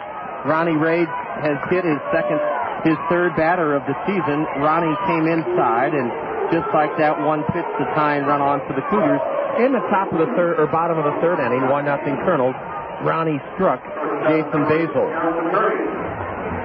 It got him in the lower back. Basil immediately flipped his bat towards the first base Cougar dugout and ran down to first. Basil, 2 for 2 in stolen base attempts. John McCurdy is struggling, thus Webster Garrison He drives one into deep center, though. Way back, Ransell, a 2-run off the wall. It may tie the game. They're going to stop a runner at third as Ransell hit the cutoff man. John McCurdy was struggling in this series. Webster Garrison put him lower in the order, and it paid big dividends. McCurdy stepped into the first pitch from Ronnie and drilled it over the head of Ransell. I mean, he really hammered it. If Ransell couldn't get a glove on it, nobody can. It's second and third with nobody out here in the bottom of the third inning as the Cougars threaten to tie it or take the lead. The batter is Marcus Macbeth. Marcus has had a tough series like the batter before him, John McCurdy. That's McCurdy's first hit in the series. He was 0 for 12, so he was due. So's Marcus Macbeth. Marcus is 0 for 10 in the series. Nothing for 2 yesterday. He was hit by a pitch. Second and third, nobody out. 2 pitches made by Ronnie, one a hit batter. The next, a booming double off the base of the 400-foot sign in center field. Well, let's see if Ronnie can keep this small inning. A swing and a miss on a curveball. Marcus Macbeth hitting .229, 3 homers, 21 RBIs. You can hear the tremendous amount of noise being generated on day camp day here at Philip Elstrom Stadium. Colonel infield is back. They'll trade a run for an out. Strike 2 called. What a curveball from Ronnie Ray that caught the outside edge. The kids out in the right center field bleachers are making just as much noise with their thunder sticks as the kids are here in the grandstand. Macbeth pokes an 0-2 pitch foul way down the right field line. The scoreboard's here. Well, the actual scoreboard itself is above the left center field wall. Then they have a giant video board high atop the left center field wall, and then a little message center to the right of that. Macbeth pops one up. It's a foul ball. Glasses on. Matt Abram in fair ground has it. Oh, a big first out recorded by Ronnie Ray as he gets Marcus Macbeth to pop up to the first baseman, Matt Abram. 1 out here in the third inning. Abram looked up into that beautiful blue sky with the bright sunshine and caught it about 5 steps from the bag. A fair ball. 1 out. 2 on for Nick Rogers. Nick on a 3-2 pitch lined out to Kevin Jenkins back in the first inning. Kane County's hitting .246 as a team. That's 9th in the 14-team Midwest League. But against the Kernels, they're hitting a paltry .218. And the Kernel pitching staff has to be commended, holding such a good team to a .218 average. Here's a pitch whistled fair down the left field line. It'll put the Cougars ahead 2-1 on a double by Nick Rogers. It's 2-1 Kane County. Rogers jumped on the first pitch from Ronnie Ray and smoked it down the left field line. It was fair by about 2 inches, and it makes it 2-1 Kane County. Nick Rogers puts Kane County ahead here in the third inning, 2-1, with a 2-run double. Now Ronnie's goal has to remain what it was from the outset, prevent a big inning. Right now it's a small inning. 2 runs, heck, the first 2 guys got on. Kane County should score. And I know what you're thinking. We had the bases loaded, nobody out, but we scored a run in the top of this third inning, so we're still all right. Here's another squib foul off to the left, strike 1. Strike 1 to the batter, Brian Stavisky. 2-1 Cougars. We're in the bottom of the third inning. The double by Rogers was fair by less than 2 inches. Down the left field line, Kevin Jenkins made a good play to hold Nick to a 2-run double. Ball 1 is low to the switch hitter, Brian Stavisky. I'm saying switch hitter, but no, he's strictly a left-handed batter. Ray checks the runner at second. A deep drive to right. Sugden drifting back. Jason in front of the track. Plenty of room. Has it. Rogers will try to go to third, and he'll make it on a throw-in by Jason Sugden. Nick Rogers advances to third as Brian Stavisky skies to right. Stavisky's 0 for 2. There are 2 away in the Cougar third inning, and the batter is Francis Gomez. The Extreme Canine Show Dogs that can do flips, juggle, jump rope, catch frisbees, retrieve baseball bats. They performed on the Jay Leno Show, halftime of NFL games. The Extreme Canines will entertain on Monday, July 21st at the new Veterans Memorial Stadium. A blistering fastball, belt high, strike one called to This is not Francis Gomez. This is not Francis Gomez. This is, well, we can't tell yet, a swing and a miss by the batter. And thanks to Herb, Tony Regan's cousin, we can tell you this is J.P. Schmidt. J.P. Schmidt is the batter. And I can only surmise that Gomez was taken out for not covering first base in the top of this inning. J.P. Schmidt takes the fastball high. J.P. Schmidt is the batter. A left-handed hitter. And he's pinch hitting for Francis Gomez here in the top of the third inning. Swing and a miss. Oh, he tipped it foul. He tipped it foul. He just got a piece of it to stay alive. J.P. Schmidt pinch hitting here in the third inning. Will take over at second base for Francis Gomez. I don't know if Gomez got into it with Christian Gonzalez, whether they had some kind of argument in the first base dugout. Ronnie delivers just low, apparently. Ball 2 to J.P. Schmidt. J.P. Schmidt is pinch hitting for Francis Gomez with a runner at third, 2 out, bottom of the third inning, 2-1 in favor of the Cougars. J.P.'s a left-handed batter with a 149 average, and he shoots one foul way down the left field line onto the lawn section. The count remains 2-2 to the pinch hitter, J.P. Schmidt. J.P. has played in 43 games, and he's hitting 149. Ooh, he took a fastball that was called strike 3 on Abruzzo earlier this afternoon. Now the plate umpire rules it high. Ball 3. J.P. Schmidt pinch hitting for Francis Gomez. The payoff pitch. Tipped foul. He just got a piece of it. Did the pinch hitter, J.P. Schmidt. Schmidt, one of the few guys on this team, drafted out of high school. J.P. is from Los Angeles. Yesterday, he was 0 for 3. Ronnie Ray into the windup. Yet another payoff pitch. Outside and high. Ball 4. Ronnie loses the pinch hitter on a payoff pitch. Ball 4. So it's first and third. 2 out. Ronnie's still trying to keep it a small inning for Kane County. He'll have to get Brant Calamarino if he's to do that. Again, we don't know if Francis Gomez was lifted because of his failure to cover first base in the top of this inning on a bunt, or whether he may have been involved in some sort of jawing with the pitcher, Christian Gonzalez. Some guys just can't hold in their frustration, and he may have gone at it with the pitcher who was mad at him for not covering first base. Calamarino. A deep drive to right. Could be a 3-run homer. It is a 3-run homer for Brant Calamarino. The walk killed Ronnie Ray. The walk killed Ronnie Ray. The walk killed Ronnie Ray. A 3-run homer by Brant Calamarino, and it is not a small inning. It's a big inning. Doggone it, it's a big inning. A 3-run homer. The crowd goes wild as Calamarino makes it 5-1. Well, you could see that coming. You could see it coming after the Kernels had the bases loaded and nobody out in the third. Only scored 1 run, and Brant Calamarino, you knew he'd swing at the first pitch after Ronnie Ray walked J.P. Schmidt, and Calamarino has burned us again. He hit a home run here Saturday night, a disputed home run in the bottom of the 14th to win the game 5-4.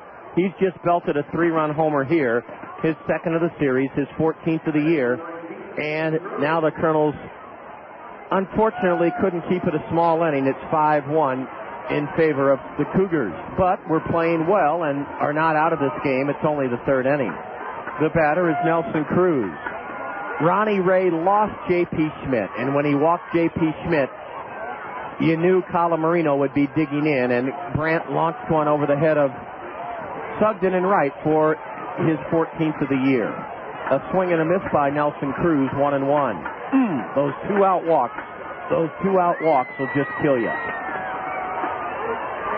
And I thought we had the batter struck out. Remember, a 2-2 pitch was a pitch that earlier this afternoon Erick Lovelace called Abruzzo out on, a pitch above the letters. This time it wasn't a strike, and thus a 3-2 count. And J.P. Schmidt, the pinch hitter, walked, and he scored on the 3-run homer. Strike 2 called to Nelson Cruz. Ronnie trying to end this long third inning. He does with the strikeout. A slider low and away. Ronnie Ray recaptures his composure and fans Nelson Cruz. 8 men bat in the Cougar 5-run third inning. 5 runs on 1, 2, 3 hits, a hit batter and a walk. No Colonel errors. Kane County leaves the bases empty. All right, we're going to rally today. We're only down by 4, and we're only going into the 4th inning. After 3, Kane County 5, the Kernels 1. You're listening to Colonel Baseball on the Zone. Life is a process of continuous change.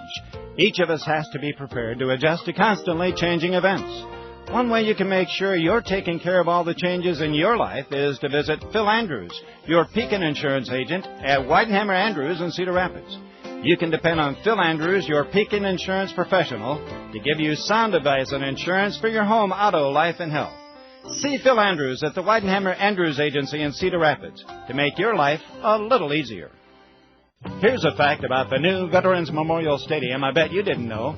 All of the grounds surrounding our community's newest source of pride are maintained by Greg's Lawn Service. That's right, it's Greg's Lawn Service that provides you with that initial lift when you approach our magnificent new ballpark.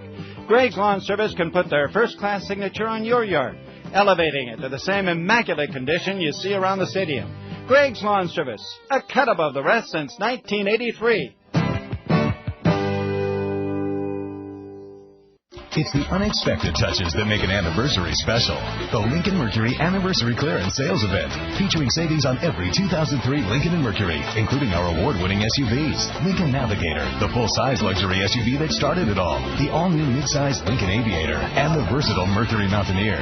3 distinct SUVs, each with your Lincoln Mercury dealer's best model year-end price. Throw in special anniversary incentives, and this is one anniversary you won't want to miss.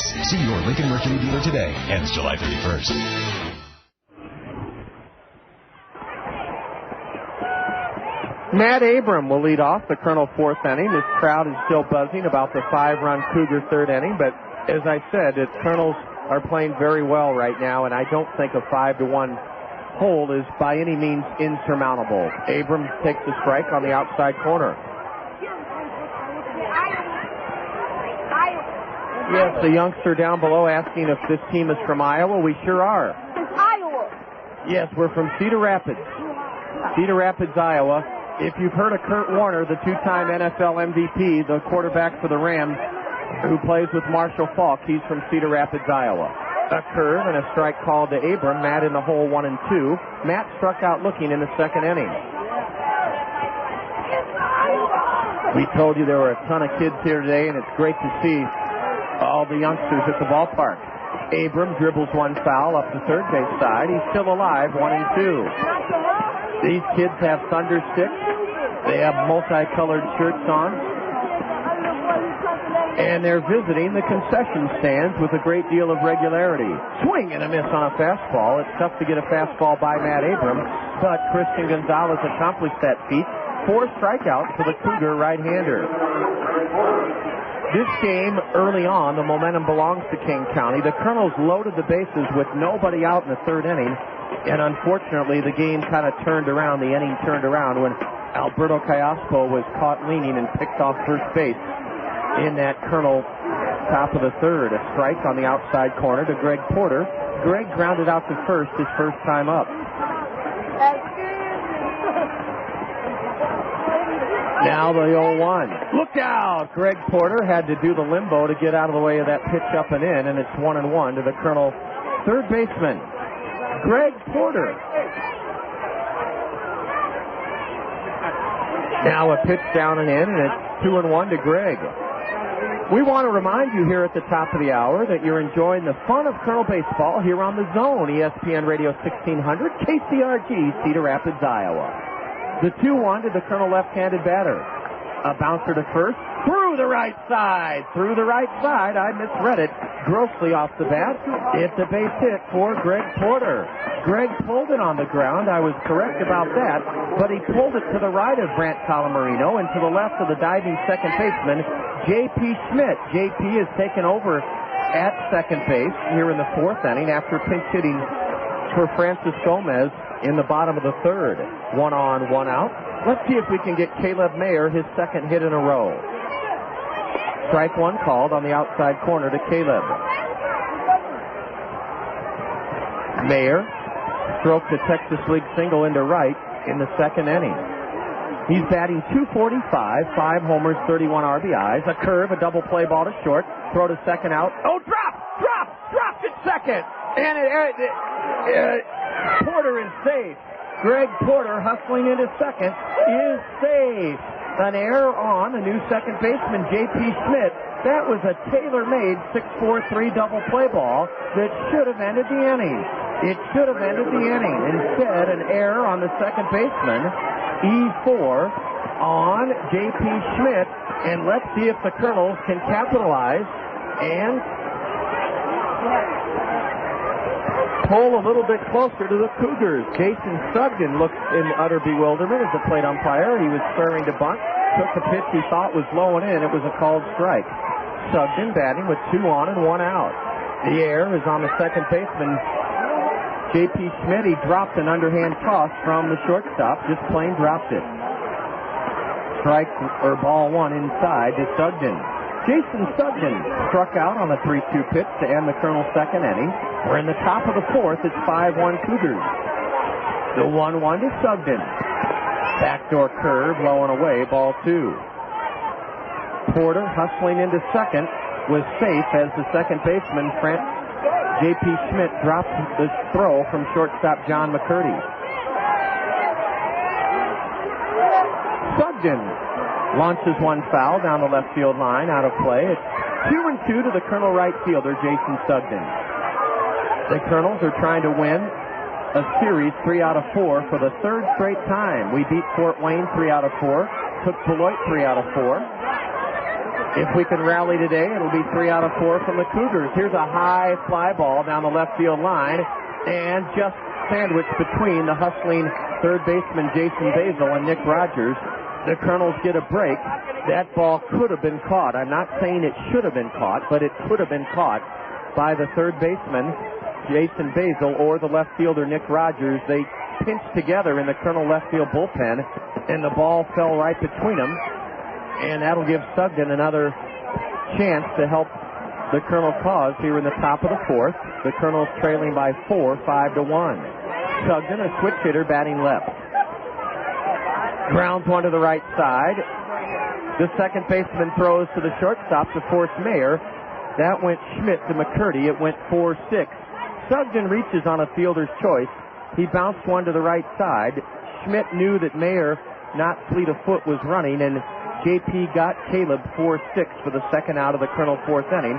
Here's Kevin Jenkins with runners at first and third, and 2 away.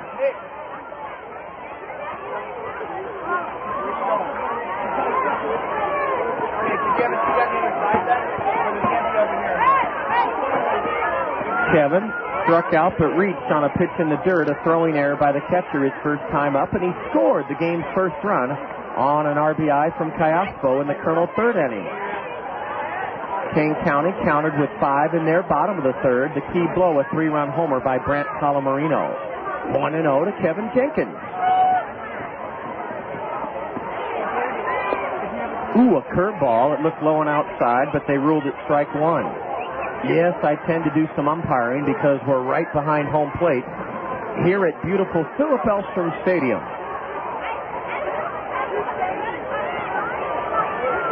Kevin laces one foul into the screen. Ron Twine, the Kernel equipment manager, looks a little bit worn out from this road trip. He's unable to catch the ricochet, but that brings a smile to Rhodey's face. Kevin Jenkins in the hole, 1-2. He knows he made an error. Rhodey does. He's looking up here with that big grin on his face. He's giving a thumbs up, but he knows I've charged him with ER. Error on Rhodey. The 1-2. Looped into left field. It's a base hit for Kevin Jenkins. Trotting home to make it 5-2 Kane County is Greg Porter. Greg Porter scores. What a 2-out, 2-strike piece of hitting by Kevin Jenkins. Kevin cut his stroke down, went with the pitch, and zipped it into left field for his 5th RBI of the year. Greg Porter trotted home to make it 5-2 Cougars. Jason Sugden stopped at second. Big 2-out, 2-strike single by Kevin Jenkins. And now the red-hot Rancel Melgarejo bat takes a vicious cut and lines one straight back into the screen. Strike one. Oh, what a clutch 2-out, 2-strike RBI single by Kevin Jenkins here in the 4th inning. Now Rancel, with runners at first and second and 2 away, steps out.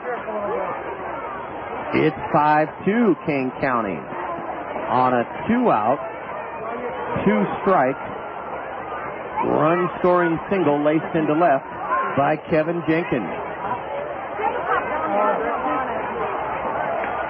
A grounder past third, weakly hit, and it puts Melgarejo down on the count. 0-2. Rancel is 1 for 2 this afternoon. He has 9 hits in the series as the Colonel Red Hot leadoff batter.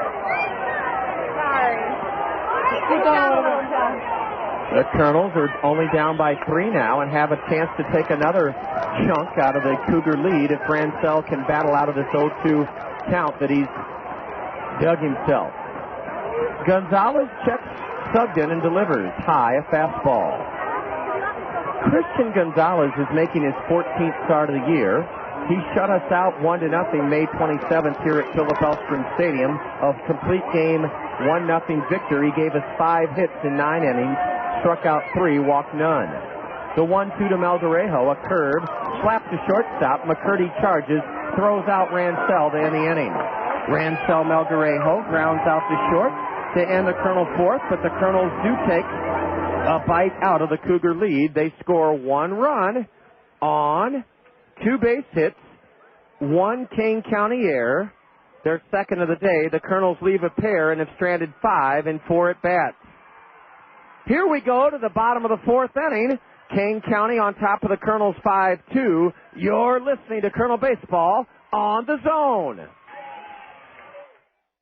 A house isn't much of a home without amenities like heat, air conditioning, and running water. Where in Marengo can you go for all of that with just one stop? S&S Plumbing and Heating. Remodeling or building new, S&S has the experience and products you need. Names like Amana, Rude and Train, Delta, Kohler, and Fireplaces. Come see the new showroom at S&S on East South Street today. They'll treat you right and get the job done. S&S Plumbing and Heating, serving our town Marengo's heating, cooling, and plumbing needs with pride. We're building a new home.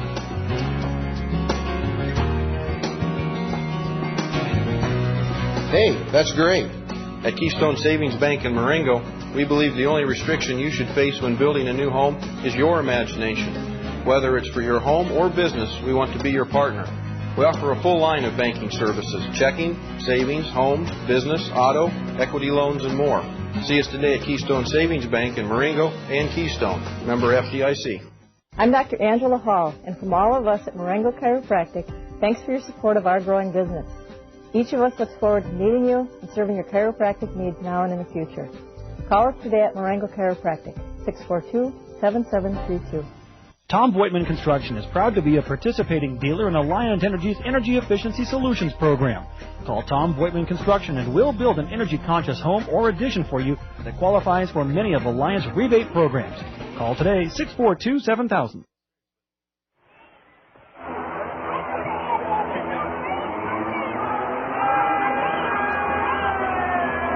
Kane County will bat in the bottom of the 4th inning. They lead it by 3, 5-2.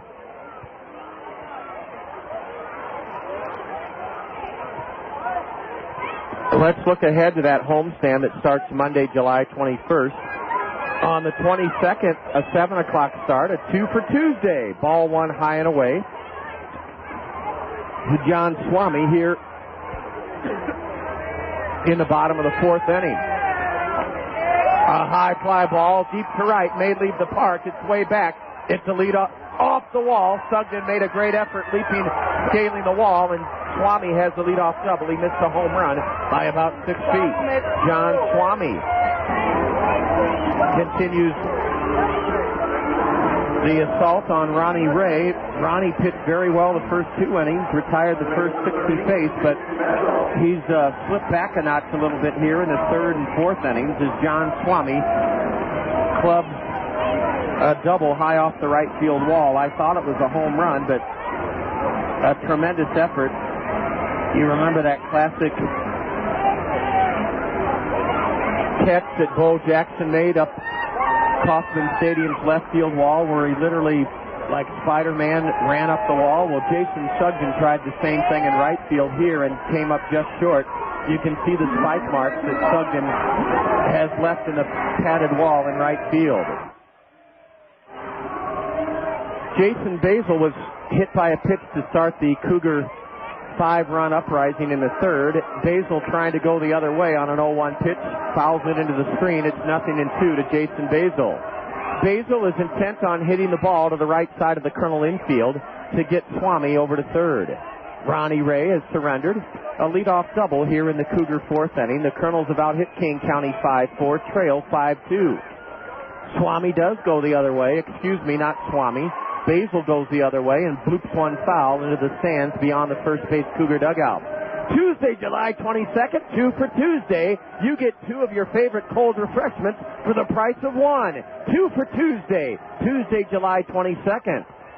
Domestic draft beer in 12-ounce cups, 2 for $2.50. Bottled water, 2 for $2.50. Bottled soda pop, 2 for $2.75. That's why they call it 2 for Tuesday. That's why we call it 2 for Tuesday. Tuesday, July 22nd, 2 for Tuesday. 2 of your favorite cold refreshments for the price of 1. A pitch high to the right-handed batter, Jason Basil. Ronnie Ray is set at the belt. A curve, and he did his job. Oh, a bad hop single makes it 6-2 Kane County. On to second goes the batter. He is safe. I'll be darned. I'll be darned. A bad hop single. Callaspo all ready to field it. A runner would have been at 3rd with 1 out. Instead, a runner at 2nd. A run scores. A bad hop single turns the whole inning around. Doggone it, what a bad break. What a bad break. What a bad break. A ground ball hit to the right side. Hit the lip where the grass meets the dirt. Whoop! Right over the head of Callaspo. A bad hop single. Basil turned it into a double. A bad hop double for Jason Basil. Oh, brother. Doggone it. Well, all you can do there is say, hopefully we'll get some of those breaks later today. Unbelievable. Unbelievable bad break for Ronnie Ray. But do credit Jason Basil. He hit the ball the other way, just what he wanted to do. And it hit the lip of the infield and catapulted over the head of a helpless Alberto Callaspo. Why the runner got to second? Well, I know why. That ball died in right center field. That's how weakly it was hit. Here's a drive into deep right center. Sugden way back. Jason circles underneath it and has it. A runner tags and goes to 3rd. Runner at 3rd, 1 out. John McCurdy skies to deep right center. Jason Basil, who drove in John Swami with that bad hop double, goes to 3rd. The Cougars have their original 4-run lead back at 6-2 here in the 4th inning. Well, Ronnie Ray will now pitch to Marcus Macbeth with the Kernel infield in for the play at the plate. Runner at 3rd, 1 out, 6-2 Cougars, bottom of the 4th inning. A pitch out as the Kernels smelled a squeeze, but Marcus Macbeth was not squeezing. Ball 1 to the number 9 hitter. I want to say hello to all of my great fellow Rotarians who are spewing out of the Crown Plaza 5 Seasons after the noon meeting this afternoon. Guys, I hope it's as nice in eastern Iowa as it is here in Chicagoland. A curve and a swing and a miss by Marcus Macbeth, strike 1. Those Rotarians are all driving back to their places of business following our noon meeting this afternoon. John Rogers, hello to all the Rotarians who are tuned in. I know 3 of them are tuned in. Ron Olson and Gordon Epping, a swing and a miss on a curveball, strike two.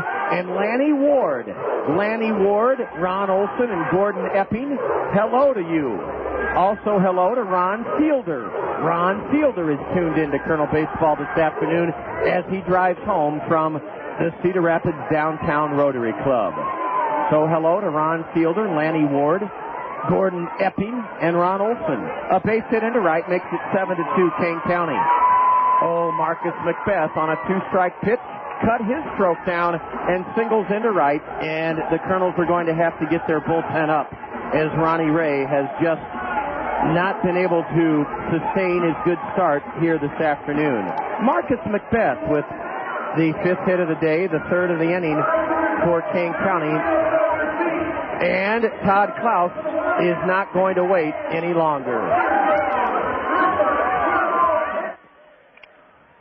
We have a U.S. Cellular call to the Colonel bullpen. It's brought to you by U.S. Cellular. Visit a U.S. Cellular store or call U.S. Cellular at 1-888-BUY-USCC. U.S. Cellular, we connect with you. Answering the U.S. Cellular call to the Colonel bullpen is right-hander Brett Cimarrelli. Brett Cimarrelli is going to come on and hurl through the middle innings this afternoon. Brett was our dugout interview guest before yesterday's Colonel 6-1 win. Let's tell you a little bit more about Brett Cimarrelli, a delightful dugout interview guest before yesterday's game. Brett Cimarrelli, a 22-year-old Colonel right-hander, is coming on for the 18th time out of the Colonel bullpen this year. He started 5 games. Brett owns a one-loss record of 1-2. His ERA is 6.91. Brett has hurled 57 1/3 innings this season, allowing 69 hits in 57 1/3. Fan 24, walked 41. The league hitting .314 against Brett Cimarrelli. We want to say hello to his host family, Mark Hochrafer and Mark's wife are listening in. The Hochrafer's house, Brett Cimarrelli. And Brett last pitched on Wednesday in relief for Ronnie Ray. On Wednesday, Brett pitched 3 1/3 in a Colonel 7-4 loss to Beloit at home. In 3 1/3, Brett gave up 2 runs on 5 hits. He struck out 1, and he walked 1. Brett Cimarrelli is on the hill, relieving Colonel right-hander Ronnie Ray. Ronnie goes 3 1/3. And in 3 1/3, the Colonel right-hander has yielded 7 runs on 6 hits. Ronnie Ray fanned a pair. Ronnie fanned a pair. He walked 1. That cost him dearly. And he hit a batter. That guy he hit also scored. Brett Cimarrelli. Yes, Mark and Michelle Hochrafer are tuned in this afternoon. They were here all weekend, and they met Brett's parents. A pitch out. And Marcus Macbeth is holding at first base. Well, we're still in the game, trailing 7-2. We're only in the bottom of the 4th inning. And the way this Colonel club has played, I would not count us out of this game at all. But we do need to put a halt to these rather big innings the Cougars have laid on us. A 5-run third and now a 2-run second, or a 2-run fourth rather. Kane County is vaulted into a 7-2 lead. Tony Regan, Anaheim Angel Director of Minor League Operations, is alongside with his cousin Herb, and I purposely wanted to wait until we asked Tony to join us on the air, and for a couple of reasons. Number one, Tony deserves to just watch a ball game and take it all in, and number two, I know what it's like when my cousin came to visit me in the old Veterans Memorial Stadium. I wanted to spend as much time as I could with my cousin Bill. But we will get a brief report from Tony on how the Futures game unfolded last night or yesterday afternoon at Comiskey Park, and we'll ask Tony a little bit about what meeting he's going to attend tomorrow. And we'll have Tony on for an inning. No more, I promise, Tony, because I want you to enjoy your time here, buddy. But we do want to hear from Tony about the Futures game and the meeting he's going to tomorrow night. Swing and a miss, or tomorrow, rather, in Chicago. It's 2 balls, 2 strikes to Nick Rogers, the leadoff batter. Hello to all those great folks in the Colonel front office. Director of Entertainment, Dana St. Germain, was with us this weekend. Dana was here for the Saturday night game. There goes the runner. A pop-up to the left side of the Colonel infield. Greg Porter in on the grass has it. Greg Porter catches the pop-up off the bat of Nick Rogers. 2 away here in the Kane County 4th inning. Hello to Jack Rader. Jack, our general manager, is tuned in on the zone. And so's Charlie Patrick, our director of business operations. Charlie, it's a wonderful day here in Chicagoland. And I know you're working feverishly on that mid-month payroll. We say hello to Nancy Cram, the Colonel Director of Merchandising. Nancy's in the Bim Ritter Diamond Shop, collecting all of those wonderful reading bookmarks from kids this summer in the Toyota Financial Services Summer Reading Program. Hello to Andy Pantini. Andy's our Director of Technology and Graphics. A pitch in the dirt, and it'll be a pass ball. Well, if it was in the dirt, it's a wild pitch. And Marcus Macbeth advances to second base. I don't know if it's a pass ball or wild pitch, but for now we'll rule it a wild pitch charge to Brett Cimarrelli. Hello to Mike Kubeck. Mike is the Colonel Director of Marketing and Public Relations. Mike, we can't wait to those 2 days off and to enjoy the All-Star game on television here from the Chicagoland area. Brett falls behind. Brian Stavisky with the pitch low. It's 2-0. Oh, these kids are having some fun watching their Cougars this afternoon. Ball 3, low and outside from Brett Cimarrelli. There are 2 out here in the Cougar 4th inning. A runner at second. Kane County on top, 7-2. Marcus Macbeth at second. Ball 4. That's been Brett Cimarrelli's nemesis this year. A little bit of lack of command, and he walks Brian Stavisky. First and second, 2 out. The batter is J.P. Schmidt. There are 2 plays that have turned this game around. One was Alberto Callaspo being ticked off in the 3rd inning. The Kernels had runners at first and third with only 1 out, led the game 1-0. The second play that has turned this game around, J.P. Schmidt as a pinch hitter drawing a walk in the 3rd inning. That came in front of a Brant Calamarino 3-run homer. J.P. Schmidt is a left-handed batter. If you ever want to be woken up or perhaps on the lighter side of things be given a ringing headache, come to Kane County's Philip Elstrom Stadium when it's day camp day. Your ears will never be the same, and possibly not your mind as well. These kids are full of energy. I mean, they are happy, they're yelling, they're clapping, they're banging thunder sticks together, and they're having a great time. 1-1 to Schmidt. He loops one foul into the stands to our left, strike 2. I absolutely love kids, but I'll tell you what, this scene here today is one step short of absolute mayhem. These kids are in control but noisy. Swing and a miss. Brett Cimarrelli ends the Cougar 4th by striking out J.P. Schmidt. In the 4th, 2 runs for Kane County. They chase the Colonel starter Ronnie Ray. 2 runs on 3 hits. No Colonel errors. The Cougars leave 1, their first man stranded today. The Colonels do have some catching up to do, but are perfectly capable of doing just that. Anaheim Angels, oh boy, Ozzie T. Cougar is to our left. Oh boy, listen to this. Ozzie T. Cougar has these kids in a frenzy. We go to the 5th inning, Kane County 7, the Colonels 2. You're listening to Colonel Baseball on the Zone. When we met at Spaghetti, we would never forget Zio Giano's. Now it's where mi amore and I dine in. We carry out the lunch and the dinner all the time for lasagna, ravioli, mandacati, cannelloni, tortellini, or try their delicious salads and sub sandwiches too. Zio Giano's is the hometown taste of Italy. For your next meal with friends and a family, remember Zio Giano's with 5 convenient locations for the pasta that makes you sing.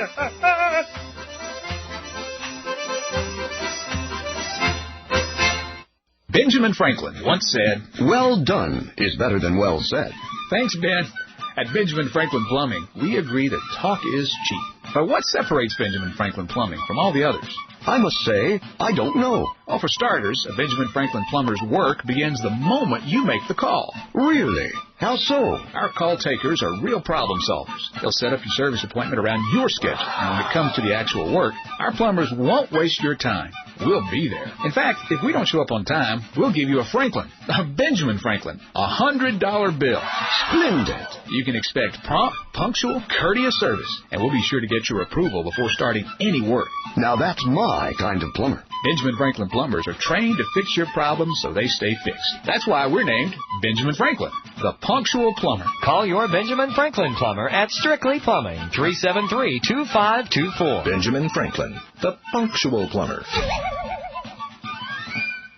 Well, Tony Regan's Anaheim Angel Minor League Director of Operations. I can only imagine what the atmosphere was like at Edison International Field during the World Series with Thundersticks.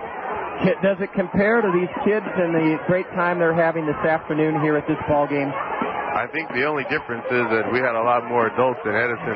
Today we have a ton of kids here.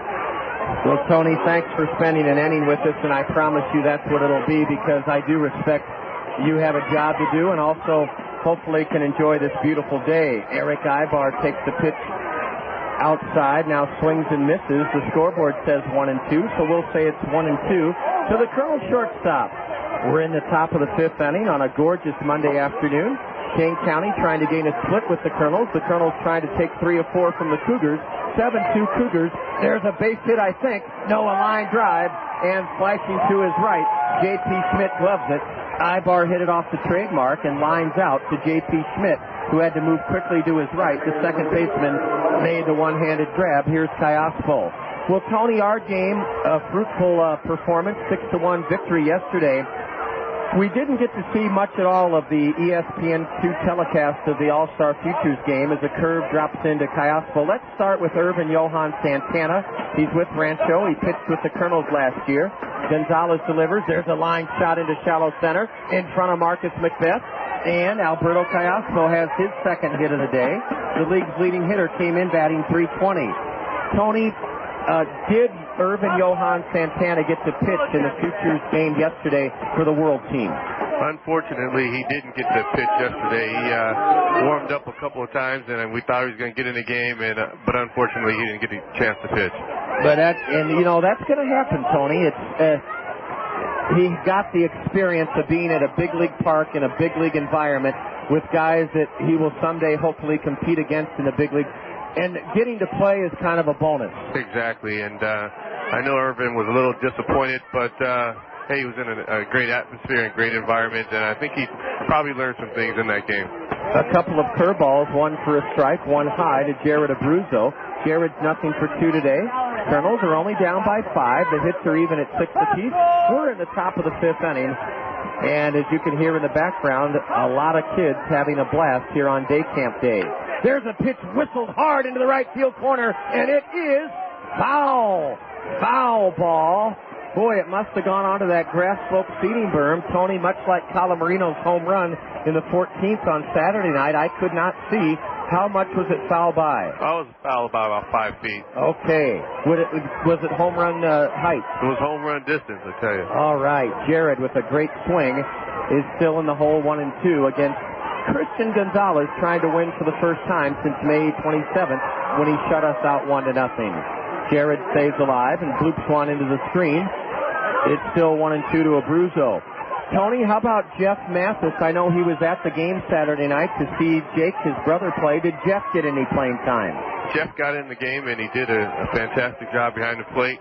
Had one at-bat. I think he grounded out to short, but I think he handled the pitchers well in that game. Well, that's one of many strengths of the Colonel All-Star, all-time single-season in Cedar Rapids baseball history leader in doubles, Jeff Mathis. Line drive up the middle, right over the base by Abruzzo, and that sends Callaspo to second.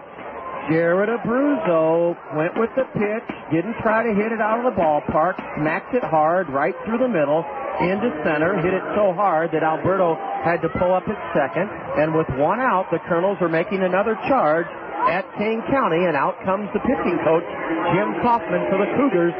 Tony, were you at the game yourself?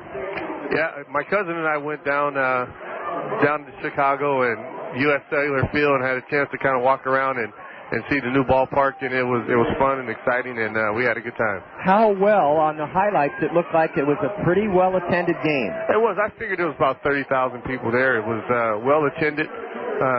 Saw some stars like Ozzie Smith and Bo Jackson there. It was a good time. Those guys were there? They were there. What were they doing? I think they participated in a all-star game that was after the Futures game. Fantastic.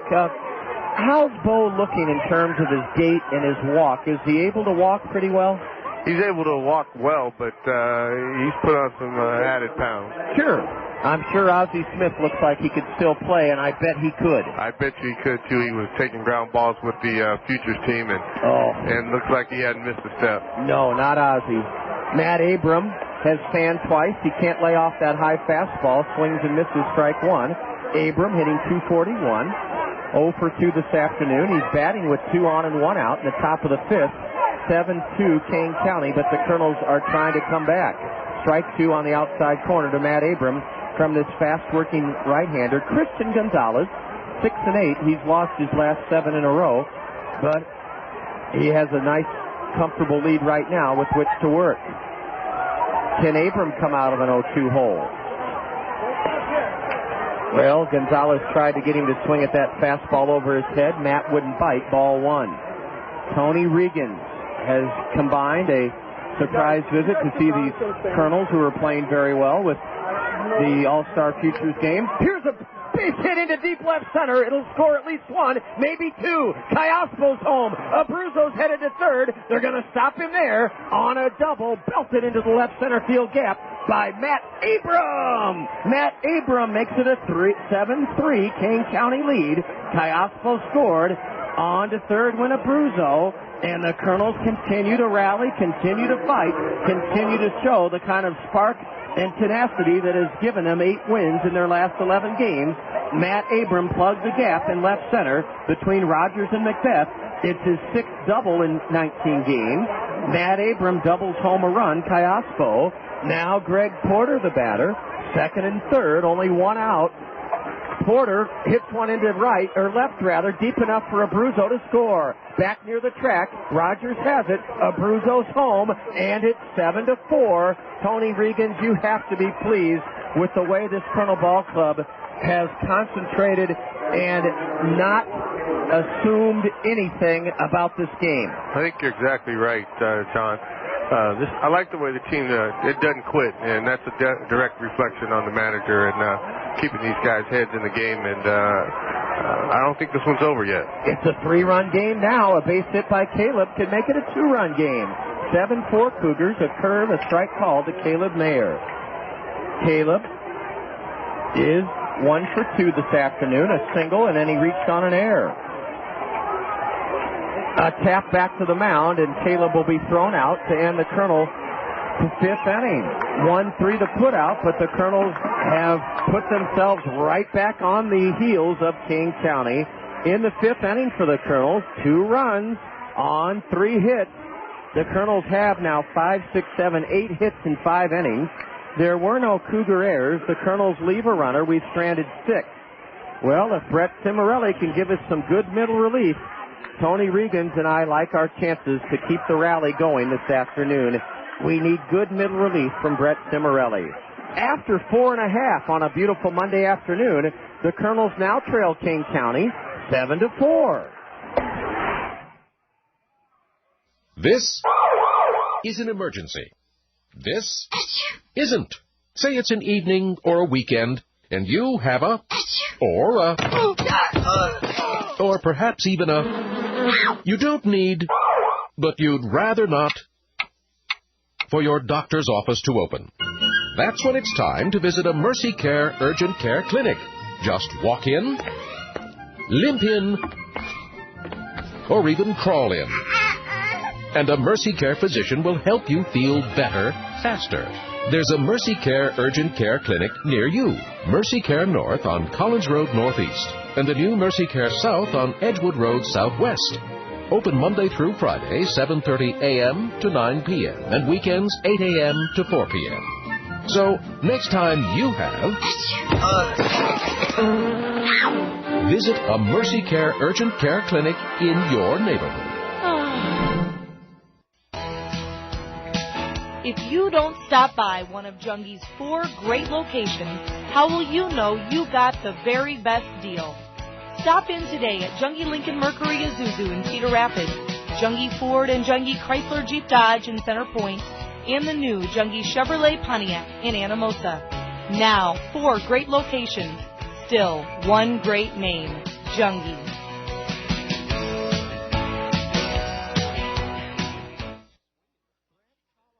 Lead off against Brett Cimarrelli in the bottom of the 5th. Kane County with a 3-run lead of 7-4. Brett's first pitch is just downstairs to Calamarino. Brant broke this game open with a 3-run homer in the 3rd inning. It came off Kernels starter Ronnie Ray. Ball 2 down and in from Cimarrelli, a cut fastball. Tony Regans is the Anaheim Angel Director of Minor League Operations. Tony's here with his cousin Herb, and they're enjoying not only this Kernel series with Kane County, but Tony's told us about the thrill of being at Comiskey Park yesterday for the late afternoon game that featured 2 Kernels from last year, pitcher Johan Irvin Santana for the World team and Jeff Mathis for the U.S. team. Tony, how about tomorrow? Now, you mentioned you came here in part to go to a meeting. When is it and where is it? Tomorrow morning I have to go to a meeting. Bill Snowman's asked me to attend a meeting involving the U.S. Olympic Committee, and we'll be there 11 o'clock at the Hyatt in Chicago, and hopefully I'm done with that in a couple hours and on my way back to Anaheim. So, Tony, you will not stay for the big league ball game? No, I won't. Okay. I've been on the road for a few days now, so I'm going to try to get back to my family. Well, that's great. For those of our listeners that don't know, well, first of all, Brant Calamarino, a 4-pitch walk drawn off Brett Cimarrelli. Nelson Cruz takes a curve high, ball 1. Tony, you were married in the off-season in Hawaii. No, I got engaged in the off-season and getting married in January. Well, that's great, Tony. The 1-0 pops in the air foul off to the right, beyond the reach of Colonel first baseman Matt Abram. Now, you've got me very intrigued. U.S. Olympic Committee, I'm thinking there's been some overtures. I hope it's not true that the Olympic movement may drop baseball as a medal sport. And I'm thinking, where is the next Summer Olympics? I don't think they're in Los Angeles. And then I'm thinking, could the U.S. Olympic team possibly want Mike Scioscia to skipper it like Tommy Lasorda did? Where am I going, Tony? Am I near anything? No, we're going to find out some details tomorrow and get a good feel. I don't think that baseball is going to be dropped in this next Olympic, but I think we're going to get some details coming up tomorrow. Boy, it would be a real shame if it was after that experience in Sydney, where Tommy Lasorda and the West Michigan skipper Phil Regan served as pitching coach, and the U.S. won the gold medal, beating such powers as Cuba, Australia, and Japan and Korea. Nelson Cruz is even on the count, 2-2. We could use a double play. Ball 3 instead, down and in from Brett Cimarrelli. Brett told us on the dugout interview yesterday, Tony, that one of the reasons that these Kernel ball players genuinely like each other, and I remarked to Brett, I said, you guys, when I go to the gym with you and work out, you really like each other as people. And I asked Brett why that was, and he said one of the reasons is Todd rotates roommates on the road.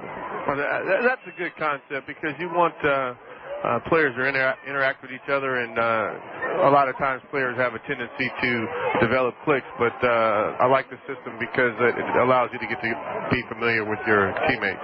A high pop foul will be out of the reach of the Kernel catcher hustling over Jared Abruzzo. It's 6 rows up into the red box seats over the Colonel third base dugout. It's still 3-2 to Nelson Cruz. We're in the bottom of the 5th inning. A runner at first, nobody out. Kane County leads it 7-4. It's a beautiful Monday afternoon. The Colonel record is 13-12. A win here would be our 9th in our last 12 games. We'll have to rally to do so. Brett Cimarrelli, in relief of the starter, Ronnie Ray, is ready with another payoff pitch. Uh-oh, it's hammered to deep center. Ransell back. It may go. It is a 2-run homer over the center field wall. A hanging curveball makes it 9-4 Cougars. Nelson Cruz, with his 16th home run of the year, has belted one over the 400-foot sign in center. He really got a hold of the 3-2 pitch, and the Kernels are down by 5 again, 9-4. Brett made a 3-2 pitch a little too sweet. Cruz is a man among boys in this league, and he's hit his 16th home run of the year. It's his 13th and 14th run driven in against the Kernels. Nelson Cruz increases the Cougar lead to 5 at 9-4. We're still not out of it, but as I said at the beginning of this inning, we need good relief pitching, good middle relief pitching from Brett Cimarrelli. Here's John Swamy. He doubled and scored in the 4th inning. A pop foul over our heads to the left. Tony, I'm interested to know approximately how much traveling you do during the season. I'm guessing that you try to get to AAA Salt Lake, AA Little Rock, Arkansas, Single A Cedar Rapids, Single A Rancho Cucamonga, Rookie Provo, and Rookie Mesa. I'm guessing you try to get to those venues in person twice per season. Is that right, or is it more? It's a minimum of twice per season, and we also include a trip to the Dominican Republic twice per season, and probably total travel days are somewhere around 100-150 days. Boy, Tony, is that something? I would enjoy that. I love the travel in the Midwest League, even though at 6'5", the Tri-State Travel Motor Coach can take its toll on me every now and then, but I enjoy seeing the 13 other cities in this league. Are you that way? Do you relish the travel, or has it become a grind for you? No, I enjoy it. It's fun to be able to visit different ballparks. And a fly ball to deep left. Kevin Jenkins may not get it. He's not going to get it. Uh-oh, it's the home run. It's a home run. The Kernels may dispute it, but it's been called a home run off the top of the wall, off the bat of John Swamy. Now that one, Tony, I think was helped a little bit by a wind that is blowing out from the first baseline towards left center field. John Swamy has hit a home run, wind-aided, and now the Cougars lead it 10-4 here in the 5th inning. Back-to-back homers by Kane County. They've used the long ball effectively in this series, and they have their biggest lead of the game, 10-4. Yeah, Tony, now, when I went out to the Olympics, and this is almost 20 years ago in '84, my brother lived in Los Angeles. I flew into Ontario Airport, and is that where you fly out of? I do. I live about 20 minutes west of Ontario, and it's easy in, easy out, and that's the airport that I use. You know what I'll never forget about this, and pardon me if I'm repeating this story, but it's from a guy that's grown up in a 4-season climate his whole life. When we landed in Ontario, the luggage carousels are outside, and all that's over them are kind of like a carport structure. Is it still that way? No, it's they completely remodeled the whole new area now. That's been a few years, John. Well, it's still sunny Southern California, isn't it, Tony? It is, and pretty excited about getting back. A 1-0 pitch and a swing and a miss by Jason Basil. He's been hit by a pitch and scored. He's driven in a run and scored. The Kernels are even in the hit column now. The Cougars are even with us, 8 apiece. But Kane County is on top in this game by 6, 10-4 in the 5th inning. A pitch low from Brett Cimarrelli, and it's 2-1 now to Jason Basil. Well, Tony, I haven't seen the ballpark in Little Rock. Ooh, a curveball looked good from here. The plate umpire called it outside ball 3. I'm a Cardinal fan, have been growing up my whole life, but I will tell you, had the Cardinals been the Angels' opponent in the World Series, I would have been an Angel backer all the way from my 8 years with the Kernels, ball 4, and Brett is having a tough time in middle relief here in the bottom of the 5th inning as he misses to Jason Basil. That's the second walk of the inning. I understand from being a Cardinal fan that ballpark in Little Rock is very historic. Could you describe what it is like?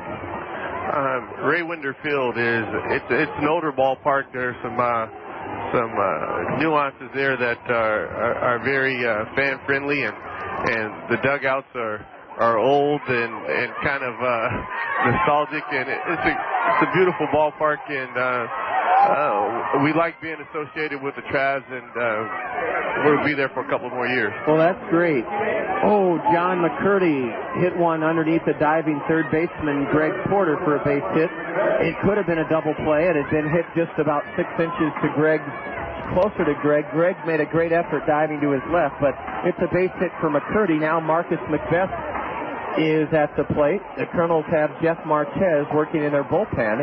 We're still in this game, even though the Cougars have rammed it down our throat a little bit here in the middle innings. 5 in the 3rd, 2 in the 4th, and 3 more here in the 5th. Brett Cimarrelli delivers. Here's a tap to 3rd. It'll be a tough play for Porter. Greg throws on the run, not in time. Great speed by Marcus Macbeth. Tough break for Brett Cimarrelli. He should have gotten it out on that one, but instead it's an infield single and the bases are loaded. Yet another break for this Cougar ball club. Bases loaded, nobody out. Let's see if Todd goes to Jeff Marquez or if Brett Cimarrelli can try to get out of this jam here in the bottom of the 5th inning. Hi, John. Well, the Blakes and Linda Dvorak are here saying hello, 2 of our host families. Tony, believe it or not, I've only been to Salt Lake 1 time in my life. My brother was there last year for the Winter Olympics. A curve cut on, swing and a miss by Nick Rogers, strike 1. Good pitch by Brett Cimarrelli. At 3rd, Basil. At 2nd, John McCurdy. At 1st, Marcus Macbeth. As the Cougars are trying to add to a 6-run lead here in the 5th inning. Ball 1 low. Tony, I've heard nothing but great things about the Salt Lake AAA ballpark and that it has a majestic backdrop of mountains. That's absolutely right, and it's a great ballpark, great atmosphere. Fans are exciting. They have drawn great crowds, and like you said, the mountain range and the backdrop is absolutely gorgeous. A breaking pitch, low and away to the leadoff batter. He is the 7th man to bat here in the Cougars' 3-run 5th inning. Kane County is struck for 3 on 4 hits and 2 walks. Ball 3 just missed down and in. Yeah, Brett was delightful on the dugout interview yesterday. Told us how close he's become to his college football coach, Florida State's Bobby Bowden. A high fly ball to left will score a run. It's a mile high. Jenkins is underneath it. Glasses on. Kevin has it. A runner tags at 3rd and scores to make it 11-4. A sacrifice fly by Nick Rogers puts the Cougars up by 7 here in the 5th inning. Good play by Jenkins as he had that sun to deal with and that high sky, but Kevin made the grab for the first out of the inning. That brings up Brian Savitsky. Our guys are happy in Salt Lake, Tony. There's jokes. My sister-in-law is a Latter-day Saint, a Mormon. There's jokes that you can't find a drink in Salt Lake City, but it seems that the Angels are very happy there. Salt Lake City is unlike Provo. Provo, you can't find an alcoholic beverage anywhere, but Salt Lake City is not as stringent on the Mormon tradition. Okay. It's a world-class city. I know that, having hosted the Olympics last year. Boy, Tony, I've never been to Rancho Cucamonga. I know you can get in your car, and I'm going to guess it's only about a 35-minute drive from Edison International Field to the Epicenter. That's exactly right, and we hop over there pretty often. The affiliation being so close, it allows us to get over there in a moment's notice and take in a Cucamonga game. A double play ball hit to Callaspo. He'll throw to first and get the only out available. It took a high hop to Alberto.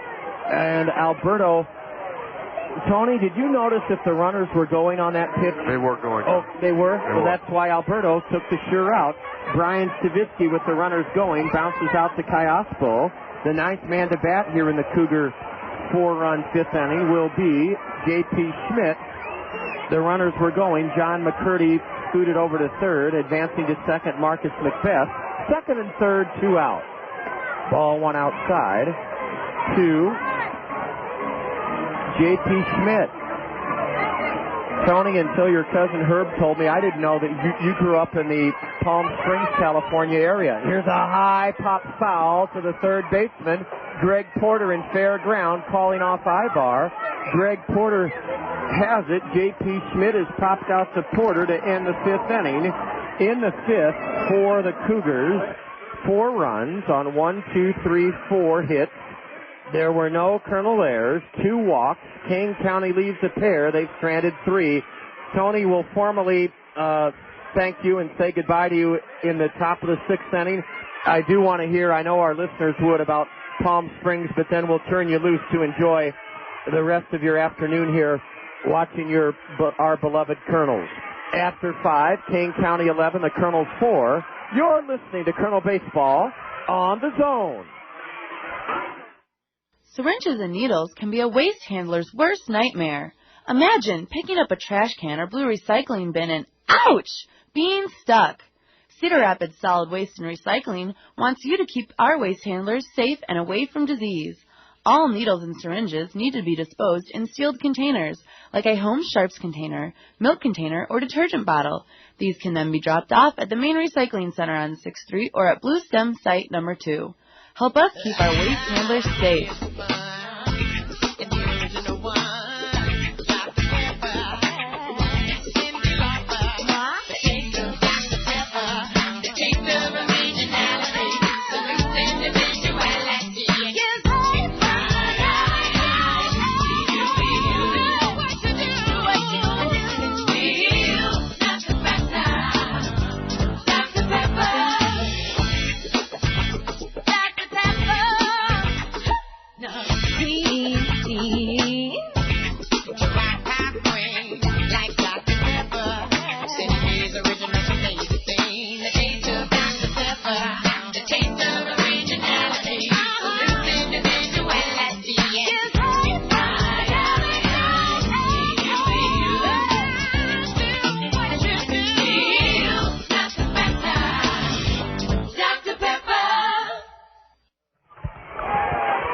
With Anaheim Angel Director of Minor League Operations Tony Regans and his cousin Herb alongside on this beautiful Monday afternoon. The Kernels bat in the top of the 6th.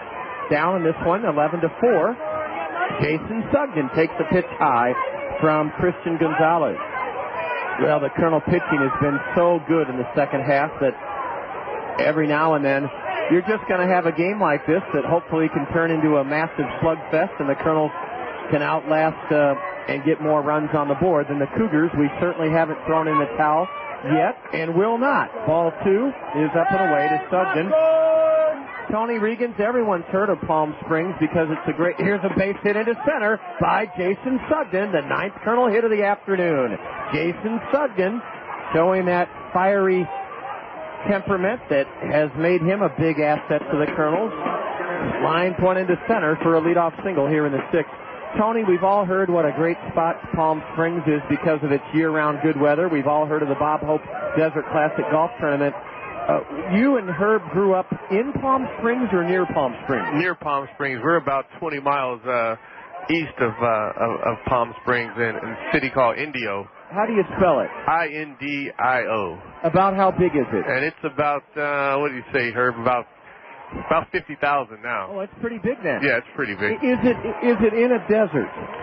It is. It's in the date capital. We call it the date capital of the world. And what's date mean? Date is the fruit. Okay. Yeah. So farming is big there. Farming is big. Agricultural is big, and a lot of oranges, grapefruits, and golf courses. We have a ton of golf courses. Really, in Indio? In Indio. Ball 3 to Kevin Jenkins, and there is nothing doing in the Cougar bullpen. Christian Gonzalez has far from dominated the Kernels this afternoon. In fact, we have at least one hit in every inning today, but are trailing 11-4. There's a strike. Kevin may take on 3-1 as well.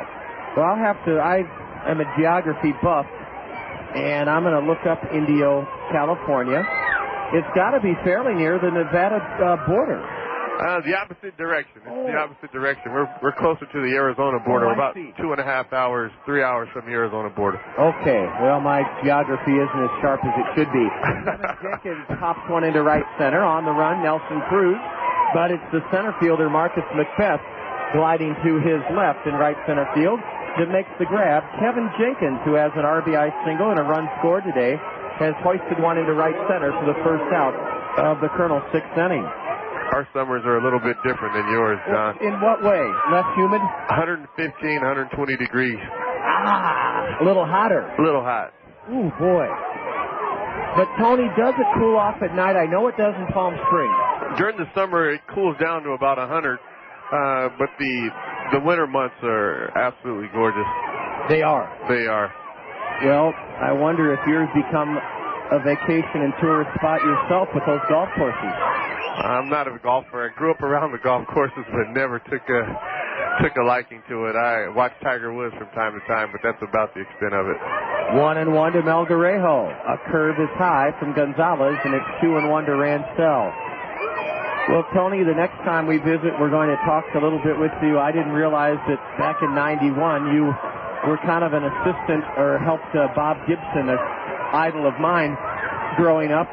Well, what the heck, Tony? Ball 3 outside. Explain to our listeners how you got to know the great Bob Gibson.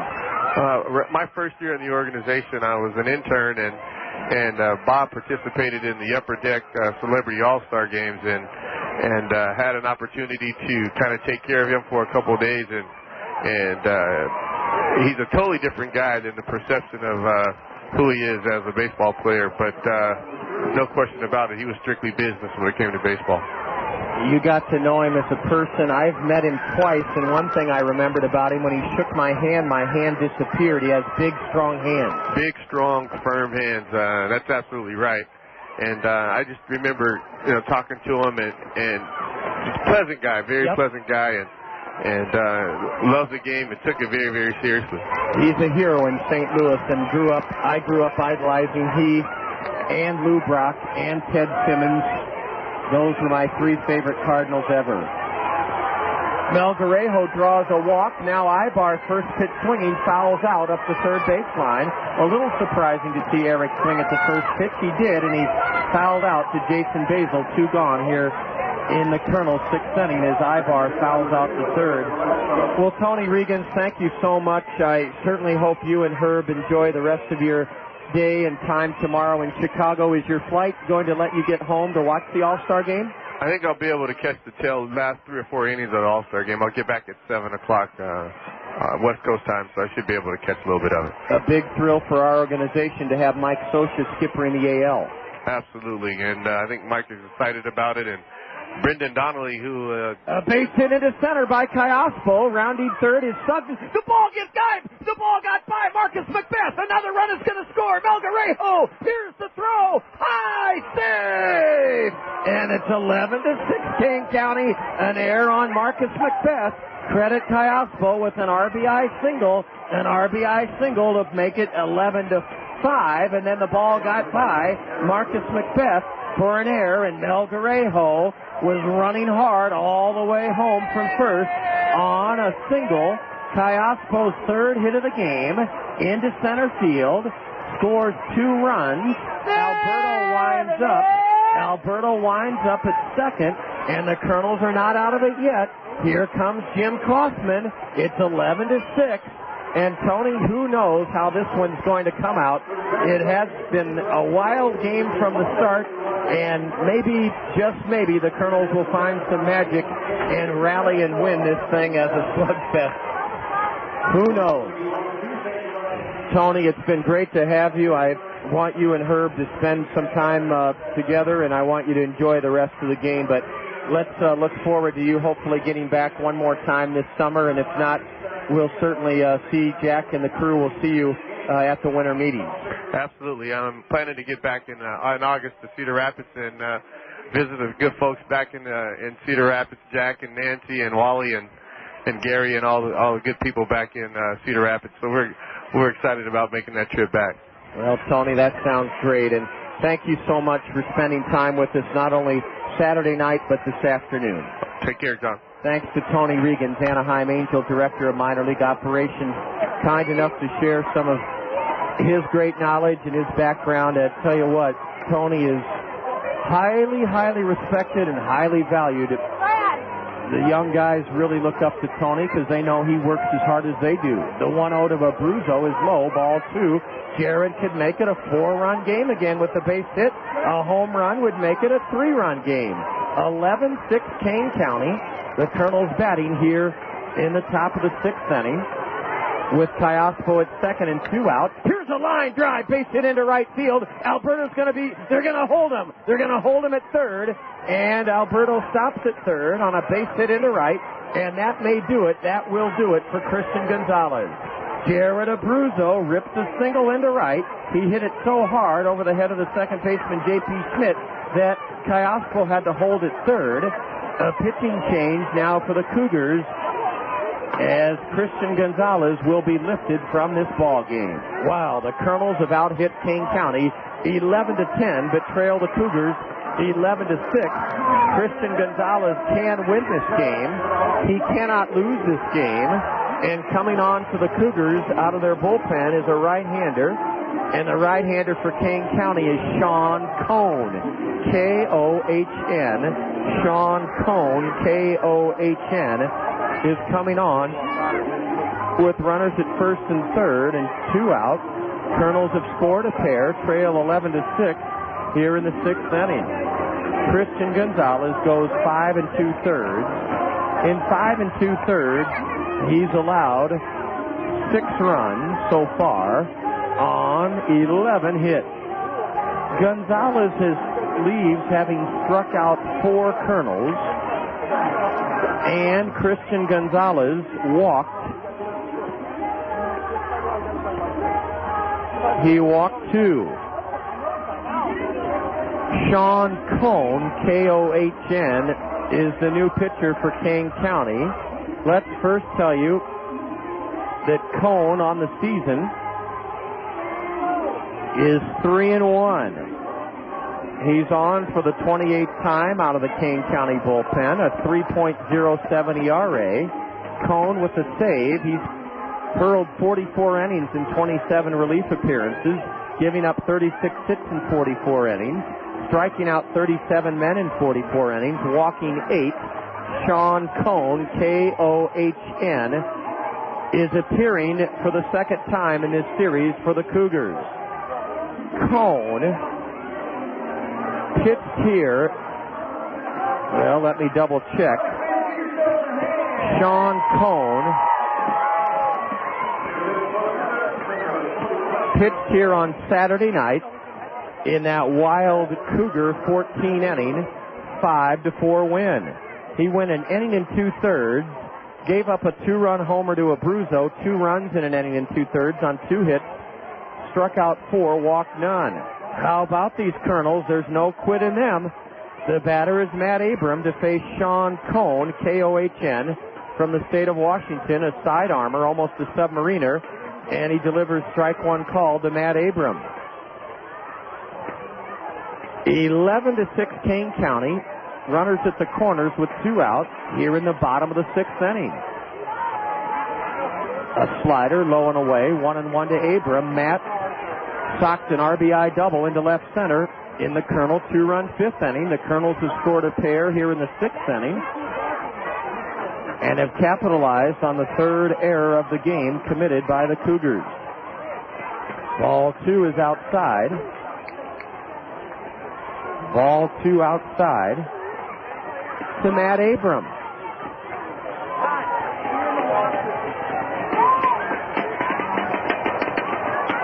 You can hear those thunder sticks in the background. Cone's next pitch is a strike on the outside corner. 2-2 to Matt Abram.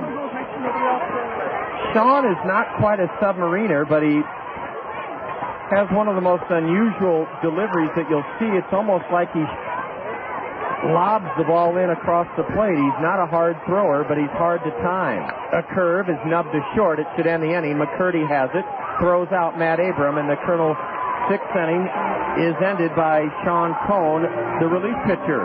In the sixth for the Kernels, 2 runs on 3 hits, 1 Cougar error, their third of the game. The Kernels leave 2. We've stranded 8. And after 5.5, the Kernels will not throw in the towel. Kane County leads the Kernels 11-6. You're listening to Kernel Baseball on the Zone. At Bank Iowa, our professionals know how important your financial future is to you. Bank Iowa can best meet your needs when you allow us to be a part of your financial plans. Our entire staff from all areas of the bank realizes the most important part of our bank is you, the client. We bring it all together to make banking comfortable and convenient right here at home. Member FDIC, Equal Housing Lender. Bank Iowa, Iowa's hometown bank. It's a fast-paced world. Things change at the speed of sound, yet some things never change, like your desire to deal with a solid, dependable car dealer. Zimmerman Ford has been around for 31 years. They still deal with a handshake and a promise to be there after the sale with quality service. Zimmerman Ford Town is Eastern Iowa's largest volume Ford dealer, and you don't get that way without being rock solid. Check them out on the web at FordTownUSA.com or in person on First Avenue in Cedar Rapids. Ford, BMW, Hyundai, and Mitsubishi at Zimmerman Ford Town. When it comes to life insurance, think ahead. Think about planning for your family's future with Farm Bureau Financial Services. Randy Sternod and Marion can help you determine what coverage is right for you and your family. When so much in life is beyond your control, aren't you glad life insurance isn't? For your family's future, think about life insurance from Randy Sternod and Marion. Farm Bureau Financial Services, more than you think. Farm Bureau Life Insurance Company, West Des Moines, Iowa.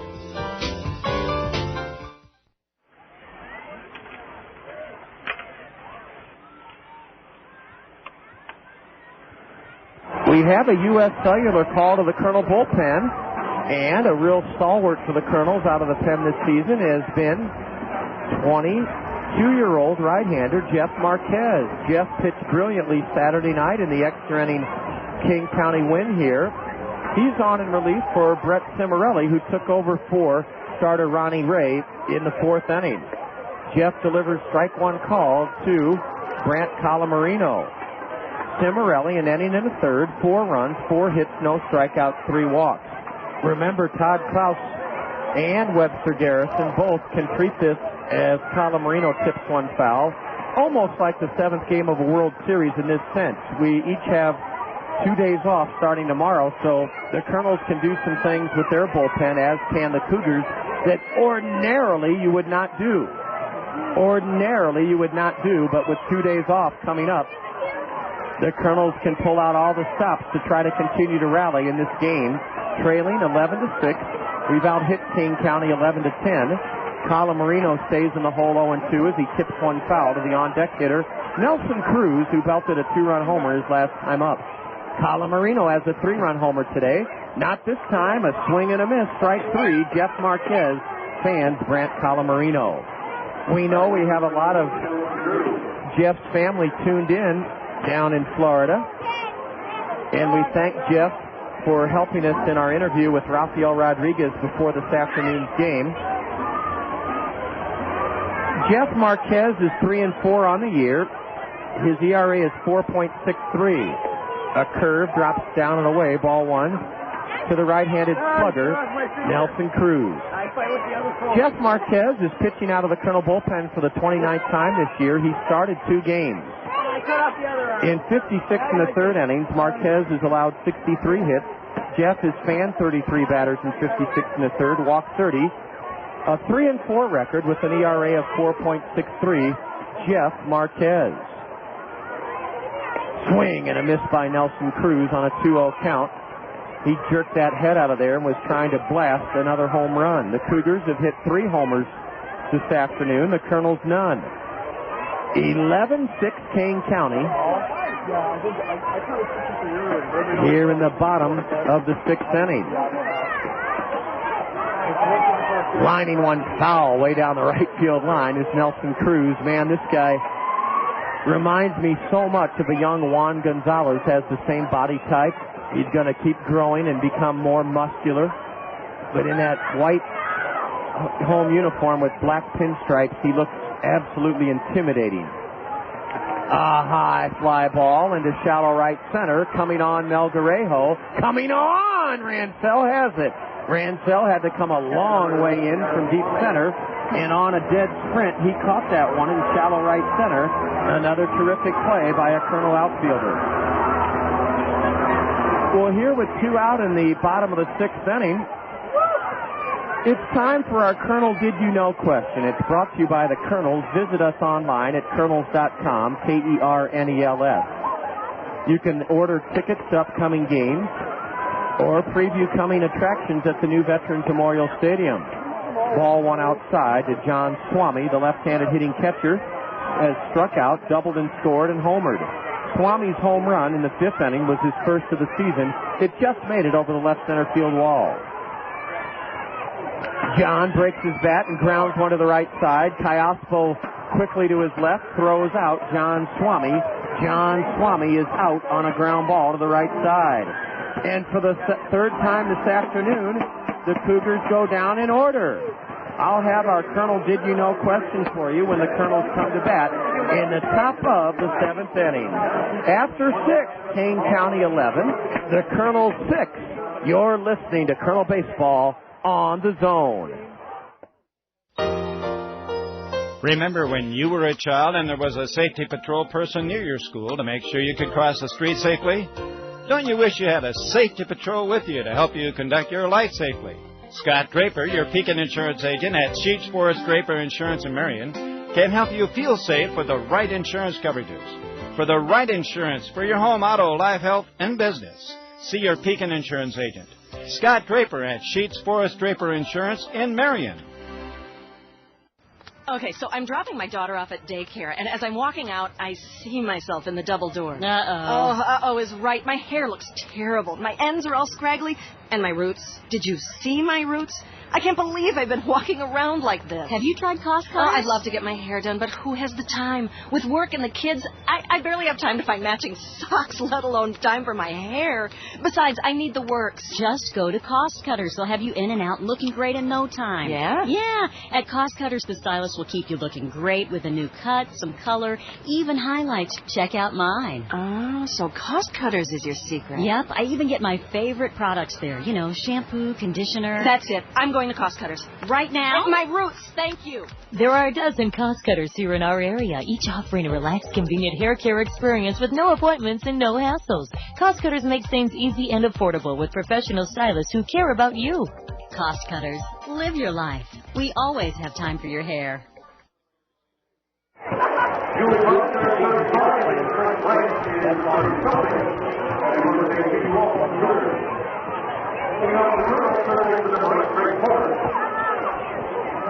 Greg Porter will lead it off in the top of the 7th inning. Ordinarily, I would say Kane County has this one almost on ice, but not this afternoon, not with the Kernels having won 8 of 11 and having come back from big deficits all afternoon.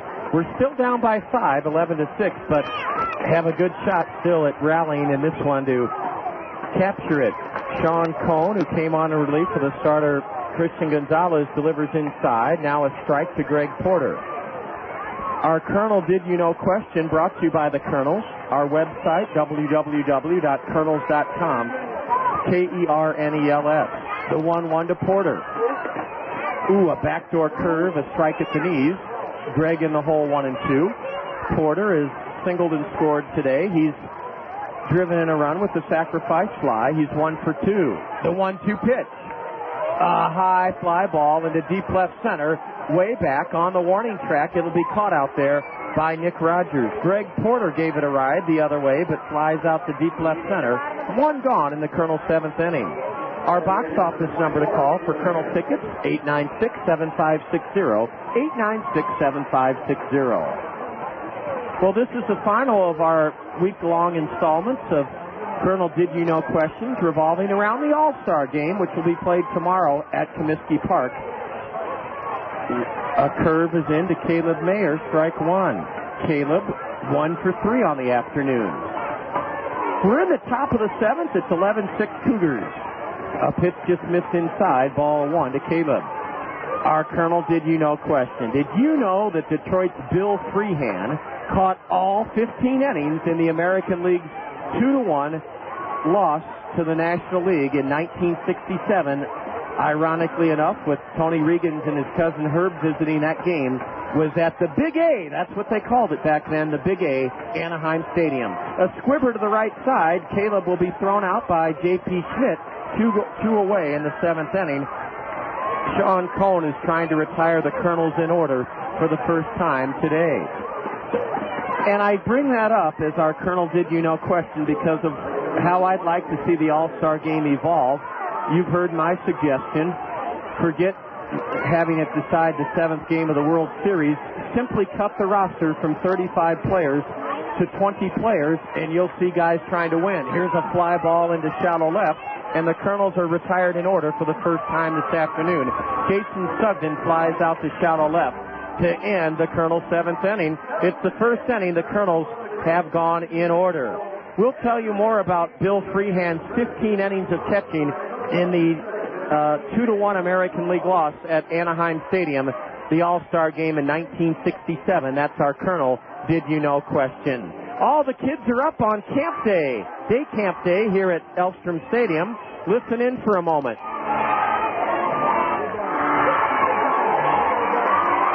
They're having fun. So are we, bringing you the action on this gorgeous Monday afternoon. After 6.5, the Kernels trail the Cougars 11-6.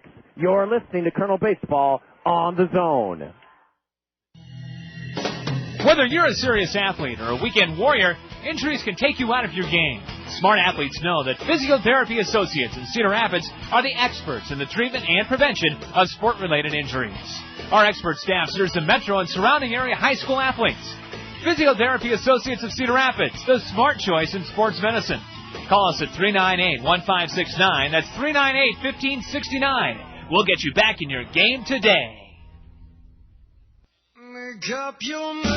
Budweiser True Music is music created for real music lovers by real musicians, like Tyler Connolly of Theory of a Dead Man. I know a guy that has actually got a routine he does. He goes, well, from 8 to 10 a.m. I do songwriting, and then from 10 to 11 I do yoga. And I'm like, dude, you can't do that. You know, you just gotta, like, to me, when it comes to me, it comes to me. I'm not gonna force anything. This moment of true music was brought to you by Budweiser Beer, Anheuser-Busch, St. Louis, Missouri. Summer is here, and John Wilson Sports has the equipment you need no matter what sport you choose. John Wilson Sports has a wide selection of swimsuits for training or leisure. Baseball gear is in stock. Rollerblades and inline skates are reduced and ready to roll. John Wilson Sports has tremendous savings on a new shipment of tennis rackets by Wilson, reduced by 25%. And they have starter frames for beginners. John Wilson will professionally restring any racket. John Wilson Sports, always the low price leader at the corner of First Avenue and Collins Road Northeast in Cedar Rapids.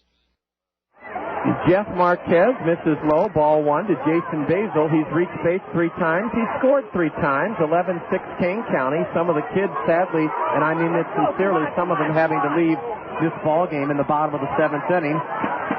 The kids in the lime-colored shirts down below, lime green, are being ushered out of here very unceremoniously by their camp counselors as though they are cattle. Strike 2 called now to Jason Basil. Boy, though, the kids had fun here this afternoon, I'll say that.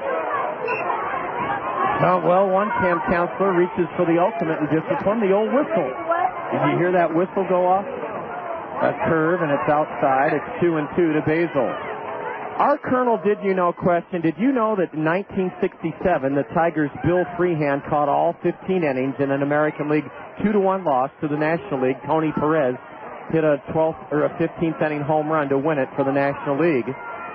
I am just old enough to remember that All-Star game, and I remember how tough it was to see because, remember, everything was geared towards the East Coast timeline, so that game started about 4 o'clock in the afternoon in Anaheim, and you couldn't see any of the pitches. Oh, Jeff Marquez unable to keep Jason Basil off base. Jason reaches for the 4th time today. He walks to lead off the bottom of the 7th. Well, imagine there's that whistle again. Imagine if today, let's say, I'm trying to think who the American League catcher is. It should be Benji Molina, but I believe it is either Jorge Posada or Oh, John, you don't even know the starting catcher for the American League All-Star team. Here's a high pop foul off to the right. Strike one to John McCurdy. Tony, can you and Herb help me? I can't remember who it is. We do think it could be George Posada. Imagine if Jorge Posada, with Joe Torre as his skipper, asked Posada to catch 15 innings.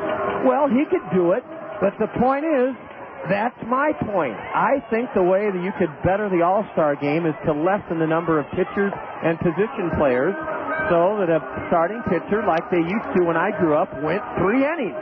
The starting pitcher went 3 innings. And if a pitcher didn't get to pitch like Johan Irvin Santana yesterday in the All-Star Futures game, so be it. So be it if you can't get all 32 guys into the game. John McCurdy is 2 for 3. Jeff's pitch is ripped down the right field line fair for extra bases.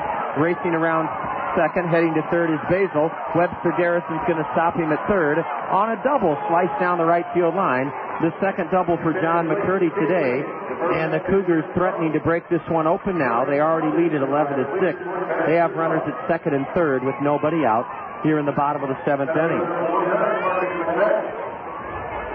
Yeah, I remember that All-Star game in '67. Bright sunshine in Anaheim, and the batters could hardly see the ball at that hour of the day. And Tony Perez hit a 15th inning home run with Bill Freehand of the Tigers catching all 15 innings for the National League win. Strike one called to the batter, Marcus Macbeth. How much does Todd Klaus think this game is still winnable? He has his infield in for the play at the plate. You can't write off any games when you haven't qualified for the playoffs in the first half. You have to try to win all of them however you can in the second half to desperately try to gain a playoff spot. The Kernels started play today 3 behind Clinton, a team we have to beat, 2 behind Peoria, a team we have to beat, 1 in back of Beloit, a team we have to finish in front of. Uh-oh, a wild pitch had slipped out of Marquez's hand. I'm surprised the Cougar didn't score. Why in the world did Jason Basil not score? Webster Garrison is mad at his base runner. He's got his hands on his hips. Basil on a ball that went 60 feet behind home plate, 60 feet and stopped, for some reason, inexplicably stayed at third base. I don't know if he didn't see the ball. I don't know if the batter, Marcus Macbeth, told him not to come, put up that stop. I don't know why he didn't come in, but that was a base-running gaffe by Jason Basil. A comebacker over the hill for a base hit, I'll be darned. 2-run score. The batter didn't hit it worth a lick. Hit it off his fist, bounced it over the hill. Infield in, 2 runs in.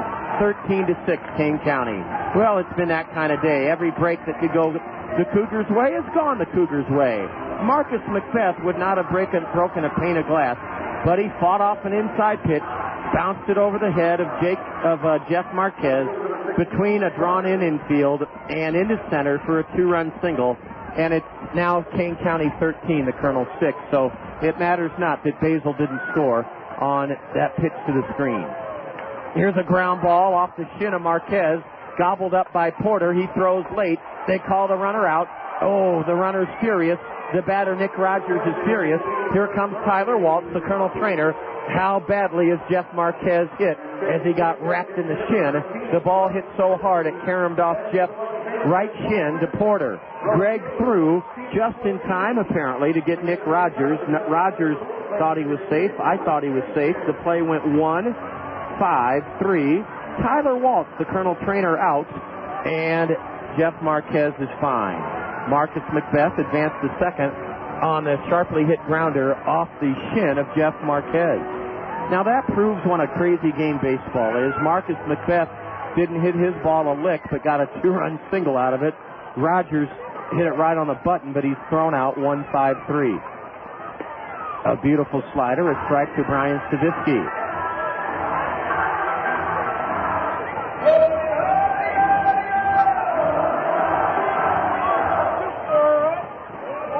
Savitsky, a left-handed batter. Tried to check his swing, couldn't do so. And it's strike 2.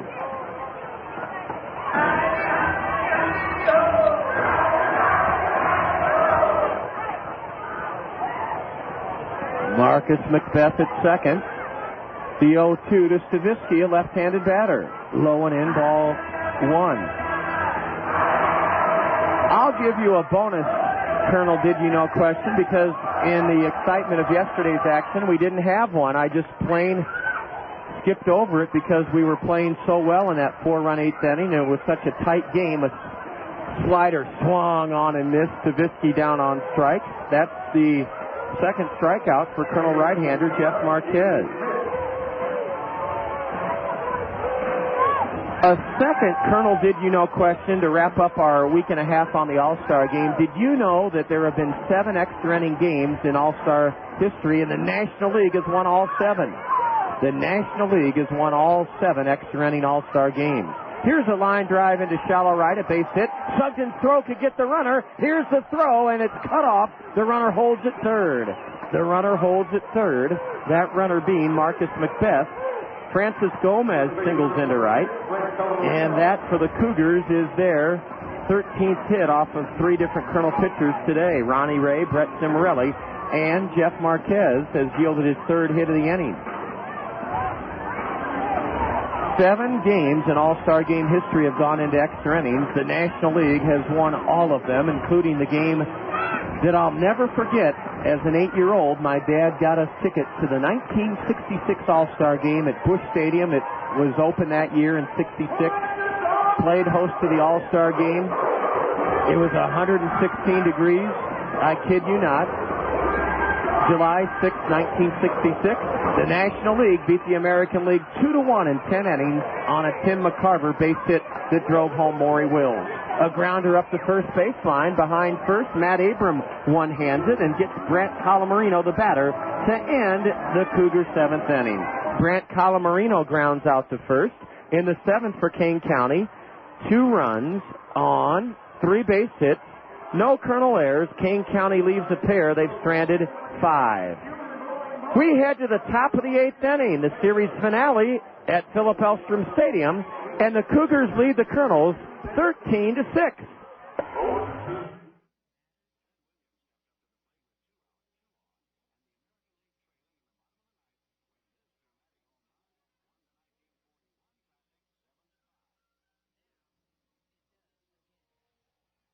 The following conversation is real. It took place on February 24th, 2003, between an OnStar advisor and a subscriber. OnStar Emergency, this is Donna. Ran some icy roads, and we need some, I don't know what we need out here. Okay. Now, I have you stationary just off of State Highway 46 in Reese, Michigan. Yep, I don't believe to be injured, but I'm also 6 months pregnant. I'm going to contact the sheriff's office, okay? Okay. Central Dispatch. Hello, my name is Donna from OnStar. I need to report a vehicle accident with airbag deployment traveling eastbound on State Highway 46. When you have OnStar, if your airbags deploy, an advisor will receive a signal and call for the help you need. Is there anything else I can assist you with? I don't think so.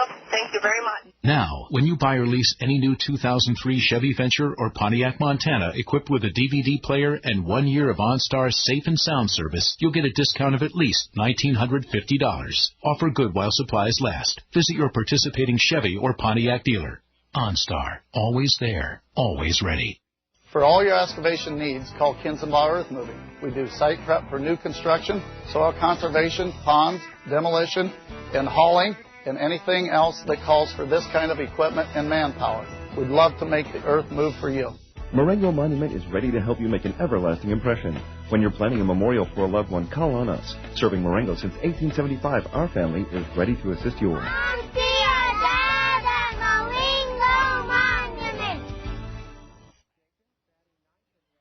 Company Colonel order leading off the top of the 8th inning.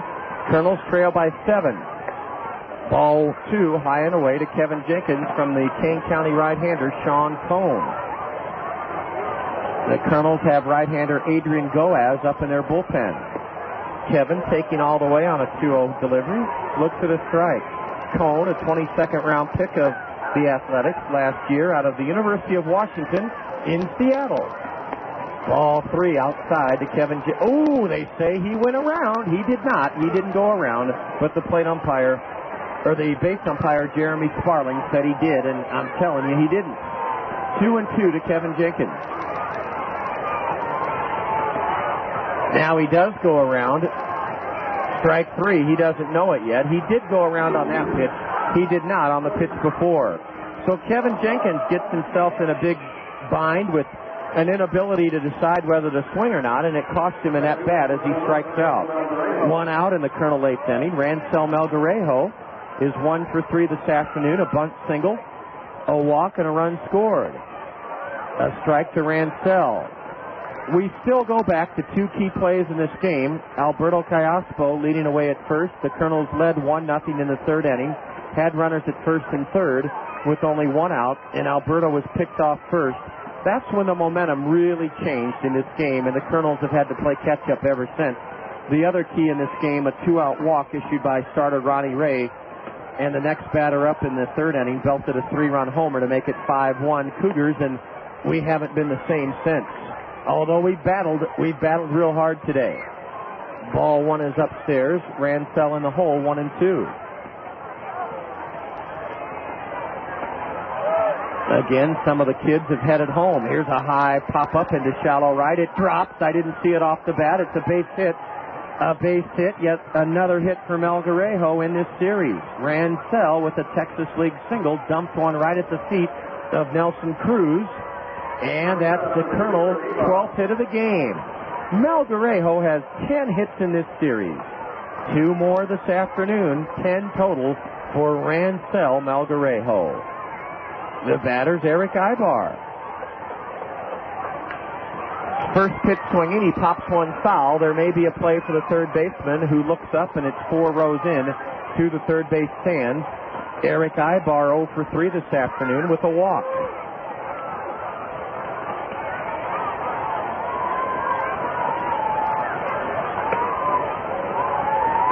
We'll be with you again on Friday evening from Burlington Community Field.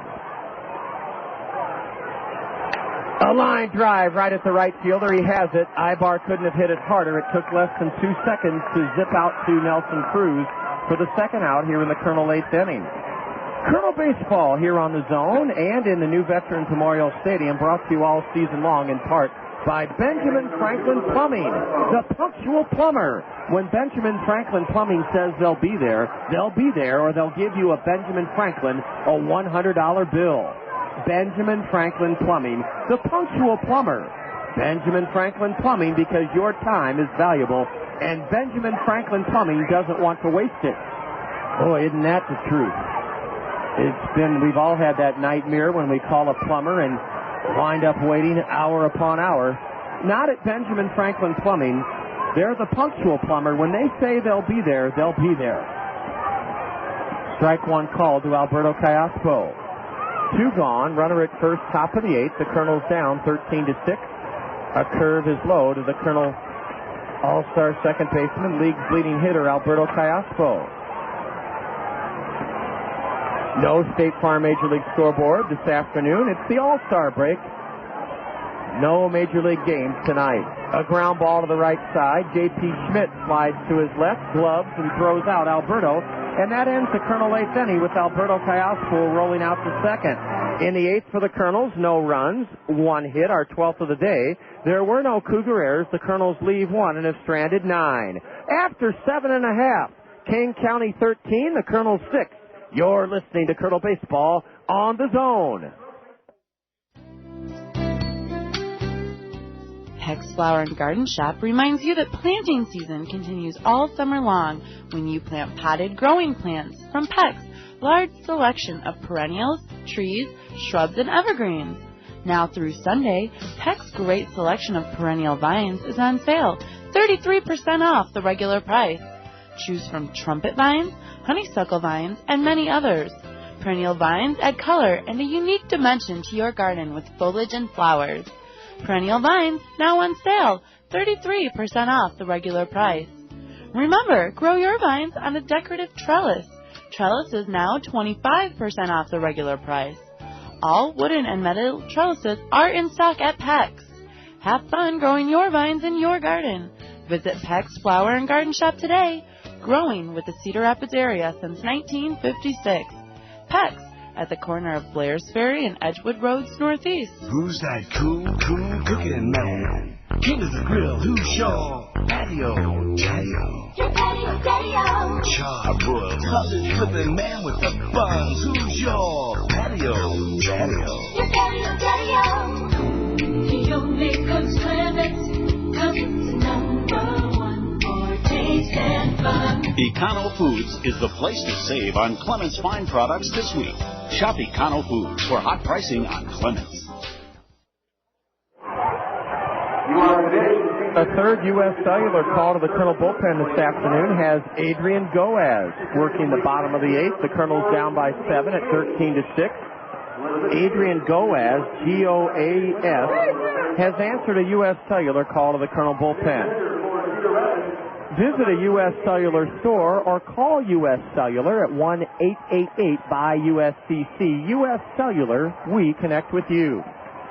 Jeff Marquez went 2 innings, and in his 2 innings, Jeff surrendered 2 runs on 3 base hits. Marquez struck out a pair, and Jeff walked 1. Adrian Goaz takes over, the Colonel side-arming right-hander, and he'll face Nelson Cruz, the number 5 man in the Cougar order. Cruz belted a 2-run homer in the 5th off Brett Cimarrelli over the center field wall. And that gave Kane County a 9-4 lead. They scored 2 more in that inning to lead it 10-4. Now they're ahead 13-6. The swing and a miss as Goaz is ahead of Cruz. No balls, 2 strikes. The 0-2 to Nelson. Swing and a little knuckler foul. He took a big cut and then just rolled it foul past first. Adrian Goaz pitched here Friday night in the Colonel 4-2 win, 2/3 of an inning, no runs, 1 hit, no strikeouts, 1 walk. Adrian's on for the 4th time this year, and he gets Cruz swinging on a slider. Nelson Cruz fans for the first out here in the Cougar 8th inning. The pitchers of record are Ronnie Ray and the starter for Kane County, Christian Gonzalez. Christian is trying to win for the first time since his 1-0 victory over us here in this ballpark back on May 27th. So it'd be his first win in a month and 2/3. He had 7 straight losses coming into this game.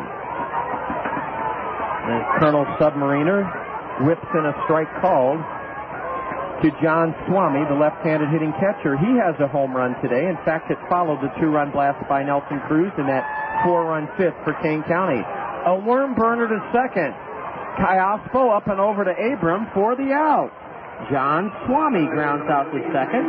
2 gone here in the Kane County 8th inning.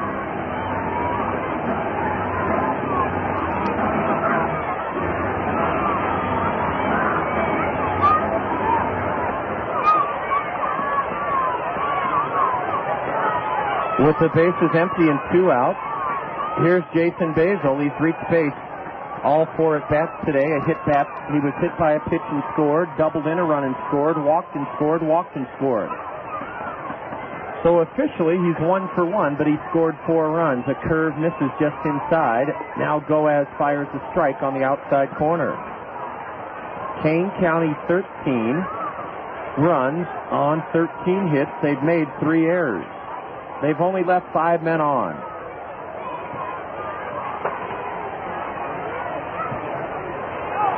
A high pop-up behind second. Out goes Aybar. In comes Melgarejo. Erick Aybar one-hands it in front of Ransell to end the Cougar 8th inning. Jason Basil retired for the first time this afternoon, flying out to shallow center where Erick Aybar in front of Ransell made the grab. Down in order go the Cougars at the hands of Adrian Goaz in the bottom of the 8th inning. We go to the top of the 9th. It's Kane County on top, 13-6. You're listening to Colonel Baseball on the Zone. Nature provides a built-in mechanism for animals to get ready for their future. Animals start hoarding food in the early autumn, knowing it will be scarce during the winter. We don't seem to have that same kind of savvy. Pekin Insurance Agent Teresa Brunsheen at Family Insurance Center in Monticello can help you plan ahead. Teresa can help you make sure you have the right insurance coverages for your particular needs. Nature's message is clear. Prepare. See Teresa Brunsheen, your Pekin Insurance Agent in Monticello at Family Insurance Center. Okay, so I'm dropping my daughter off at daycare, and as I'm walking out, I see myself in the double door. Uh-oh is right. My hair looks terrible. My ends are all scraggly, and my roots. Did you see my roots? I can't believe I've been walking around like this. Have you tried Cost Cutters? Oh, I'd love to get my hair done, but who has the time? With work and the kids, I barely have time to find matching socks, let alone time for my hair. Besides, I need the works. Just go to Cost Cutters. They'll have you in and out and looking great in no time. Yeah? Yeah. At Cost Cutters, the stylist will keep you looking great with a new cut, some color, even highlights. Check out mine. Oh, so Cost Cutters is your secret. Yep. I even get my favorite products there. You know, shampoo, conditioner. That's it. I'm going to Cost Cutters. Right now? My roots, thank you. There are a dozen Cost Cutters here in our area, each offering a relaxed, convenient hair care experience with no appointments and no hassles. Cost Cutters make things easy and affordable with professional stylists who care about you. Cost Cutters. Live your life. We always have time for your hair.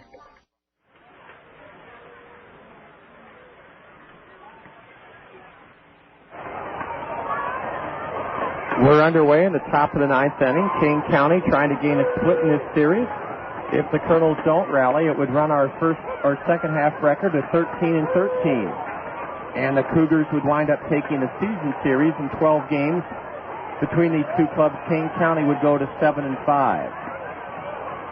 Ball 2 is low to Abruzzo from Sean Cone.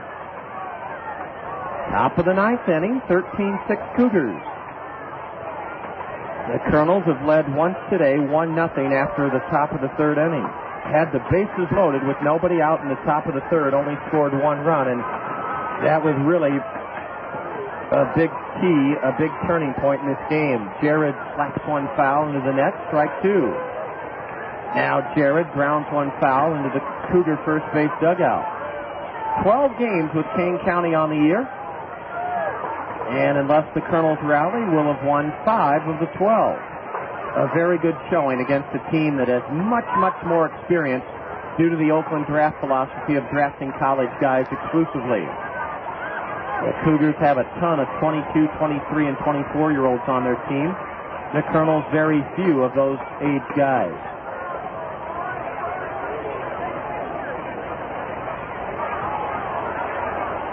Jared pops one in the air to shallow right center. This is trouble. It may fall, and it's a great catch out in right center by the second baseman, J.P. Schmidt. J.P. Schmidt made a great play in right center to take a hit away from Jared Abruzzo. Jared was making a bid for his third straight hit, but it was taken away in right center on a terrific catch. On a dead run, which is back to the infield, J.P. Schmidt robbed Jared Abruzzo of his third straight single of this game. The Kernels have 12 hits. The Cougars 13. Kane County has used the long ball. They've hit 3 home runs. Those 3 runs have accounted for 6 home runs have accounted for 6 of their runs total.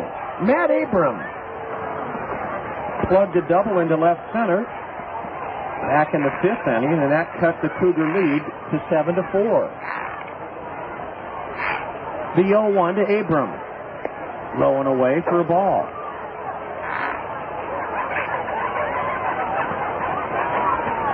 We'll greet you at 6:40 Thursday from Burlington's Community Field. Remember, the Bees took 5 of 8 from us at the end of the first half of the season.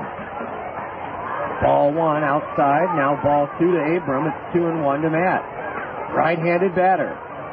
Cone delivers. He ran a pitch in on Matt's hands, and Matt fouls it to the backstop, strike 2. Our road record this season, not counting today's game, is 7-7.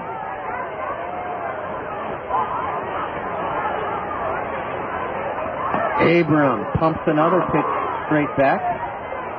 Foul. The count remains even, 2-2 to Matt.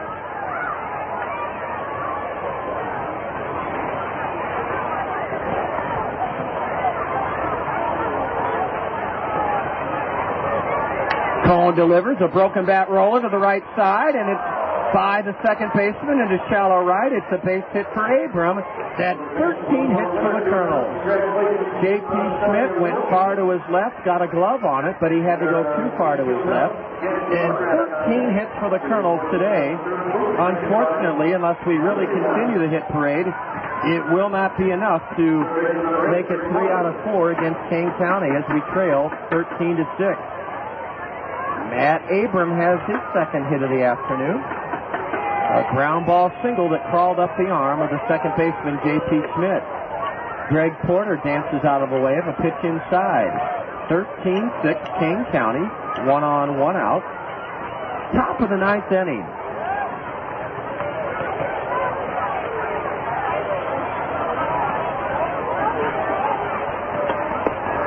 Ball 2 is low, a fastball to Greg Porter.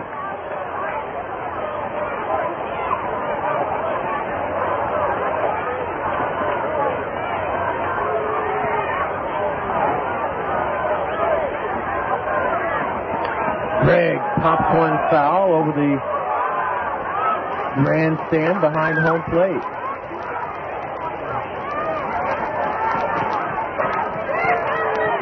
Kane County won the Western Division first half with a record of 41-29.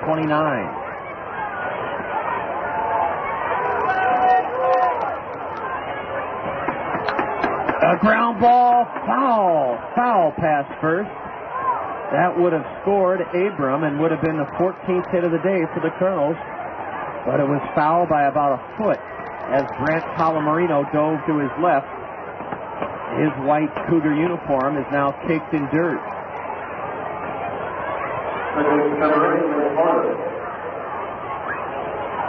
2-2 to Greg Porter. A line shot into right field, caught by Nelson Cruz, diving. Greg Porter hit the smithereens out of that ball. He pulverized it. A sinking bullet, a screaming line drive, sinking at the feet of Nelson Cruz. He dove headlong and caught it for the second out of the ninth inning. I'll tell you what, from what we've seen in the second half, the Kernels are going to be a contender for a playoff berth. We'd won 8 of 11 before today, taking 3 out of 4 from Fort Wayne on the road, 3 out of 4 from Beloit at home last week, and had a chance to make it 3 out of 4 from Kane County with the victory today. The Cougars, though, lead at 13-6. They're 1 out away from a win. Ball 1 outside to Caleb Mayer. 1-1 to Caleb.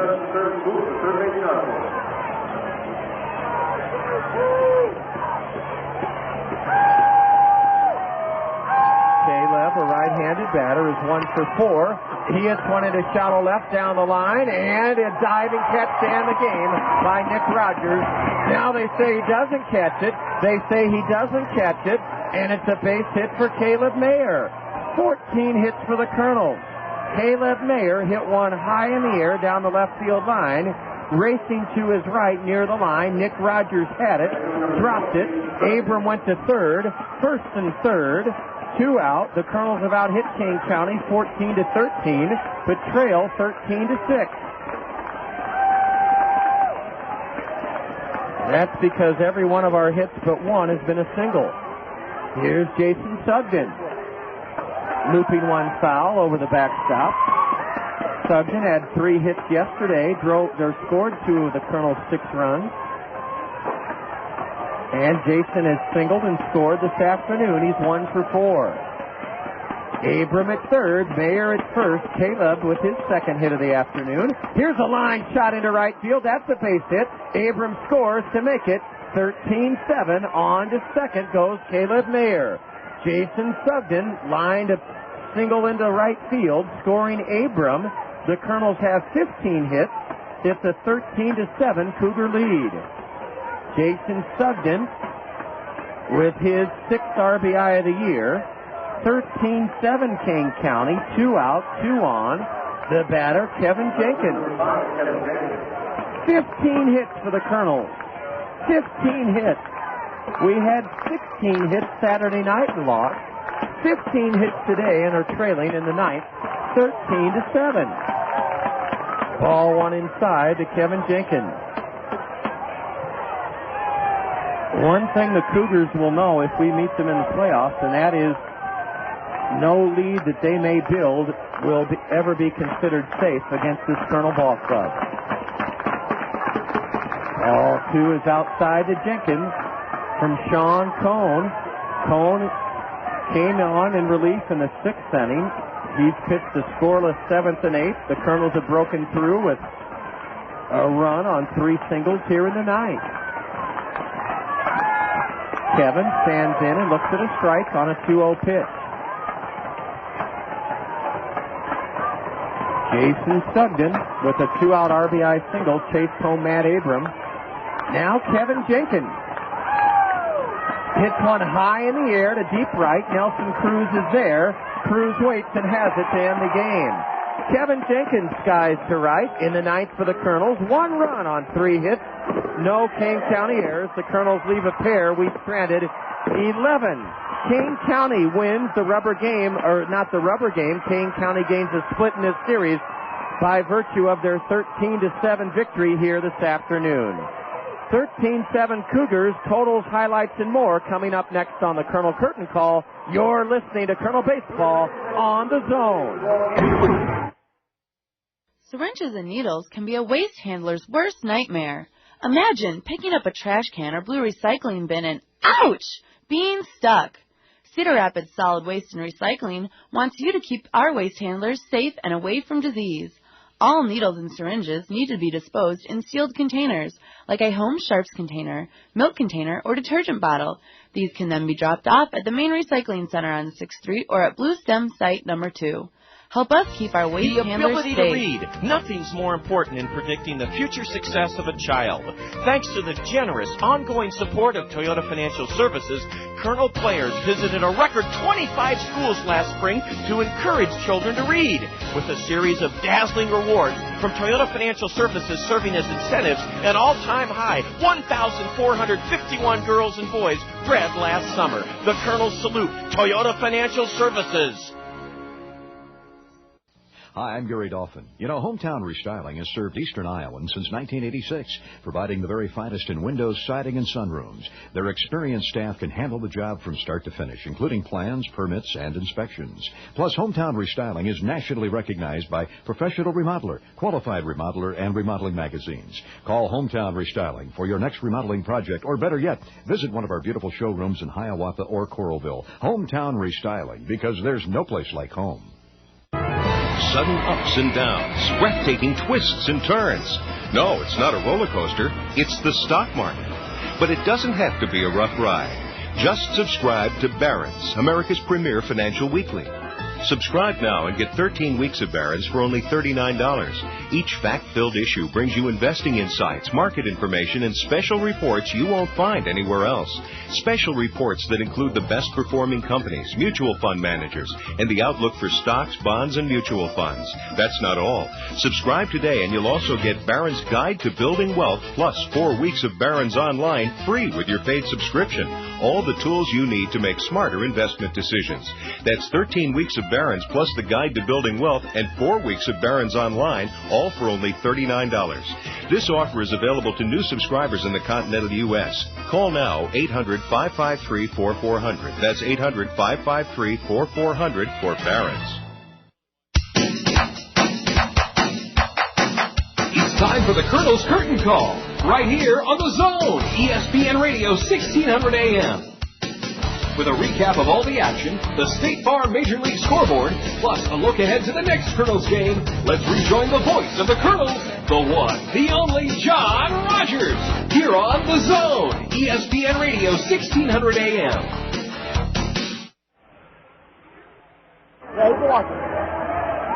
There was no quitting these Kernels today, even though they fell behind early.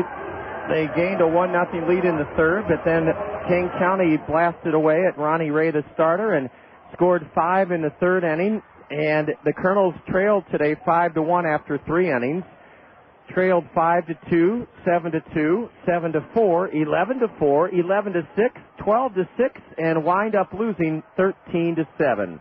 13-7. The difference in the game: 3 Kane County home runs, A 3-run blast by Brant Calamarino in the third inning made it 5-1.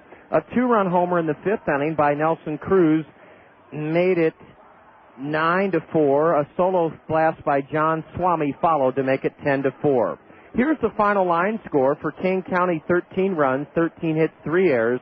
They left only 5 men. The Kernels 7 runs, 15 hits, no errors. We left 11.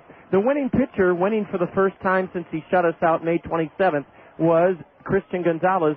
He's now 7-8. He'd lost 7 straight decisions. He's 7-8. The Colonel loser was Ronnie Ray. Ronnie's 1-2 and lost 6. The game took 2 hours and 42 minutes and was played before 9,392. 13-7 Cougars will take a 1-minute timeout out here on the Colonel Curtain Call and enjoy our Colonel play of the game when we return.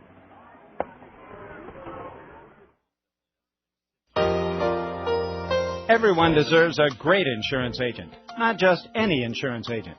Paul Draper, your Pekin insurance agent at Sheets Forest Draper Insurance in Marion, has the experience and knowledge to provide you with top-notch insurance coverages. Sheets Forest Draper Insurance in Marion has been insuring individuals like you for over 100 years. Dependable protection from Pekin insurance agent Paul Draper at Sheets Forest Draper Insurance in Marion, an agency you know and trust. I cannot face anyone but me. Baby, can't you see I know what's right for me? Don't tell me wrong from right. I know just what I like. Yeah, call me crazy, I don't care. Come feel the joy all around each generation. Inside they got their own kind of sounds. Come to shout it out. Miss that toy, Pepsi.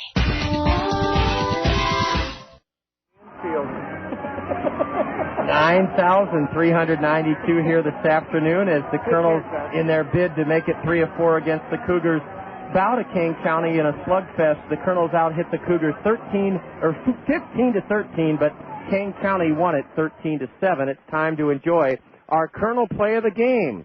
After Kane County scored 5 runs in the bottom of the third inning and took a lead of 5-1, the Colonels had Kevin Jenkins at the plate with 2 on and 2 out in the top of the fourth inning. Here is our Colonel play of the game. The 1-2. Looped into left field. It's a base hit for Kevin Jenkins. Trotting home to make it 5-2 Kane County is Greg Porter. Greg Porter scores. What a 2-out, 2-strike piece of hitting by Kevin Jenkins. Kevin cut his stroke down, went with the pitch, and zipped it into left field for his 5th RBI of the year.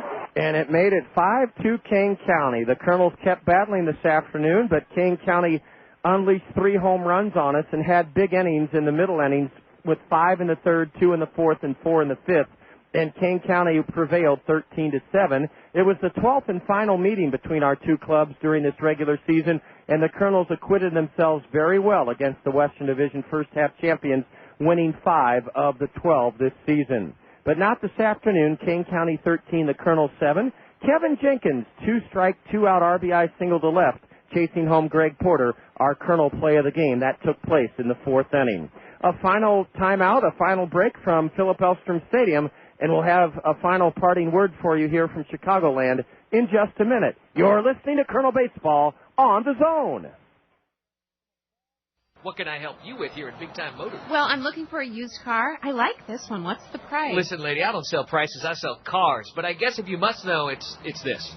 Wow. That's $2,000 more than the one low price on the exact same car at Randy Keel Honda. And I didn't even have to ask them. Randy Keel has the prices posted for every car on their lot. Well, we've got the best service department to stand behind our vehicles. Really? Randy Keel showed me they're number 1 in service and sales customer satisfaction. How do you know yours is the best? My manager told me. Thanks, but I think I'm going back to Randy Keel Honda to get the best price and the best service. But I can throw in a free air freshener to put over the rearview mirror. Nice try. Randy Keel Honda understands what you need when you're looking for a new or used car. They post their prices clearly, so you don't have to guess, and they'll never pressure you. That's why they're number 1 in service and sales customer satisfaction. And they just won the President's Award from American Honda. Come find out for yourself. Randy Keel Honda is on Center Point Road in Cedar Rapids, or you can visit them at randykeel.com. 13-7 Cougars. The Kernels' second half record is 13-13, and we really appreciate you being with us on this gorgeous Monday afternoon here from Chicagoland. The All-Star break will start tonight for the big leaguers, so no State Farm Major League scoreboard. As I was saying hello to all of our great friends and colleagues back in the front office, I wanted to make sure as we work down the hallway that we thank Jack Rader, our general manager, and our fantastic director of stadium operations, Alan Bernard. Guys, I'm looking forward to seeing you when we return later this evening or tomorrow. This afternoon, Allison Conley was our in-studio engineer at the 2nd Avenue and 5th Streets. Allison, thank you so much for your great work. We're going to send it on in just a minute to Game Day and the Scott Unash Show in the Zone. 13-7 Cougars. The Kernels are 13-13 in the season's second half and look forward to opening a 4-game series with the Class A Midwest League affiliate of the Kansas City Royals, the Burlington Bees, Thursday night, 6:40 dugout interview time. 6:40 dugout interview time Thursday night from Community Field in Burlington. It was a joy bringing you the action this afternoon, and we'll say goodbye. You're listening to Colonel Baseball.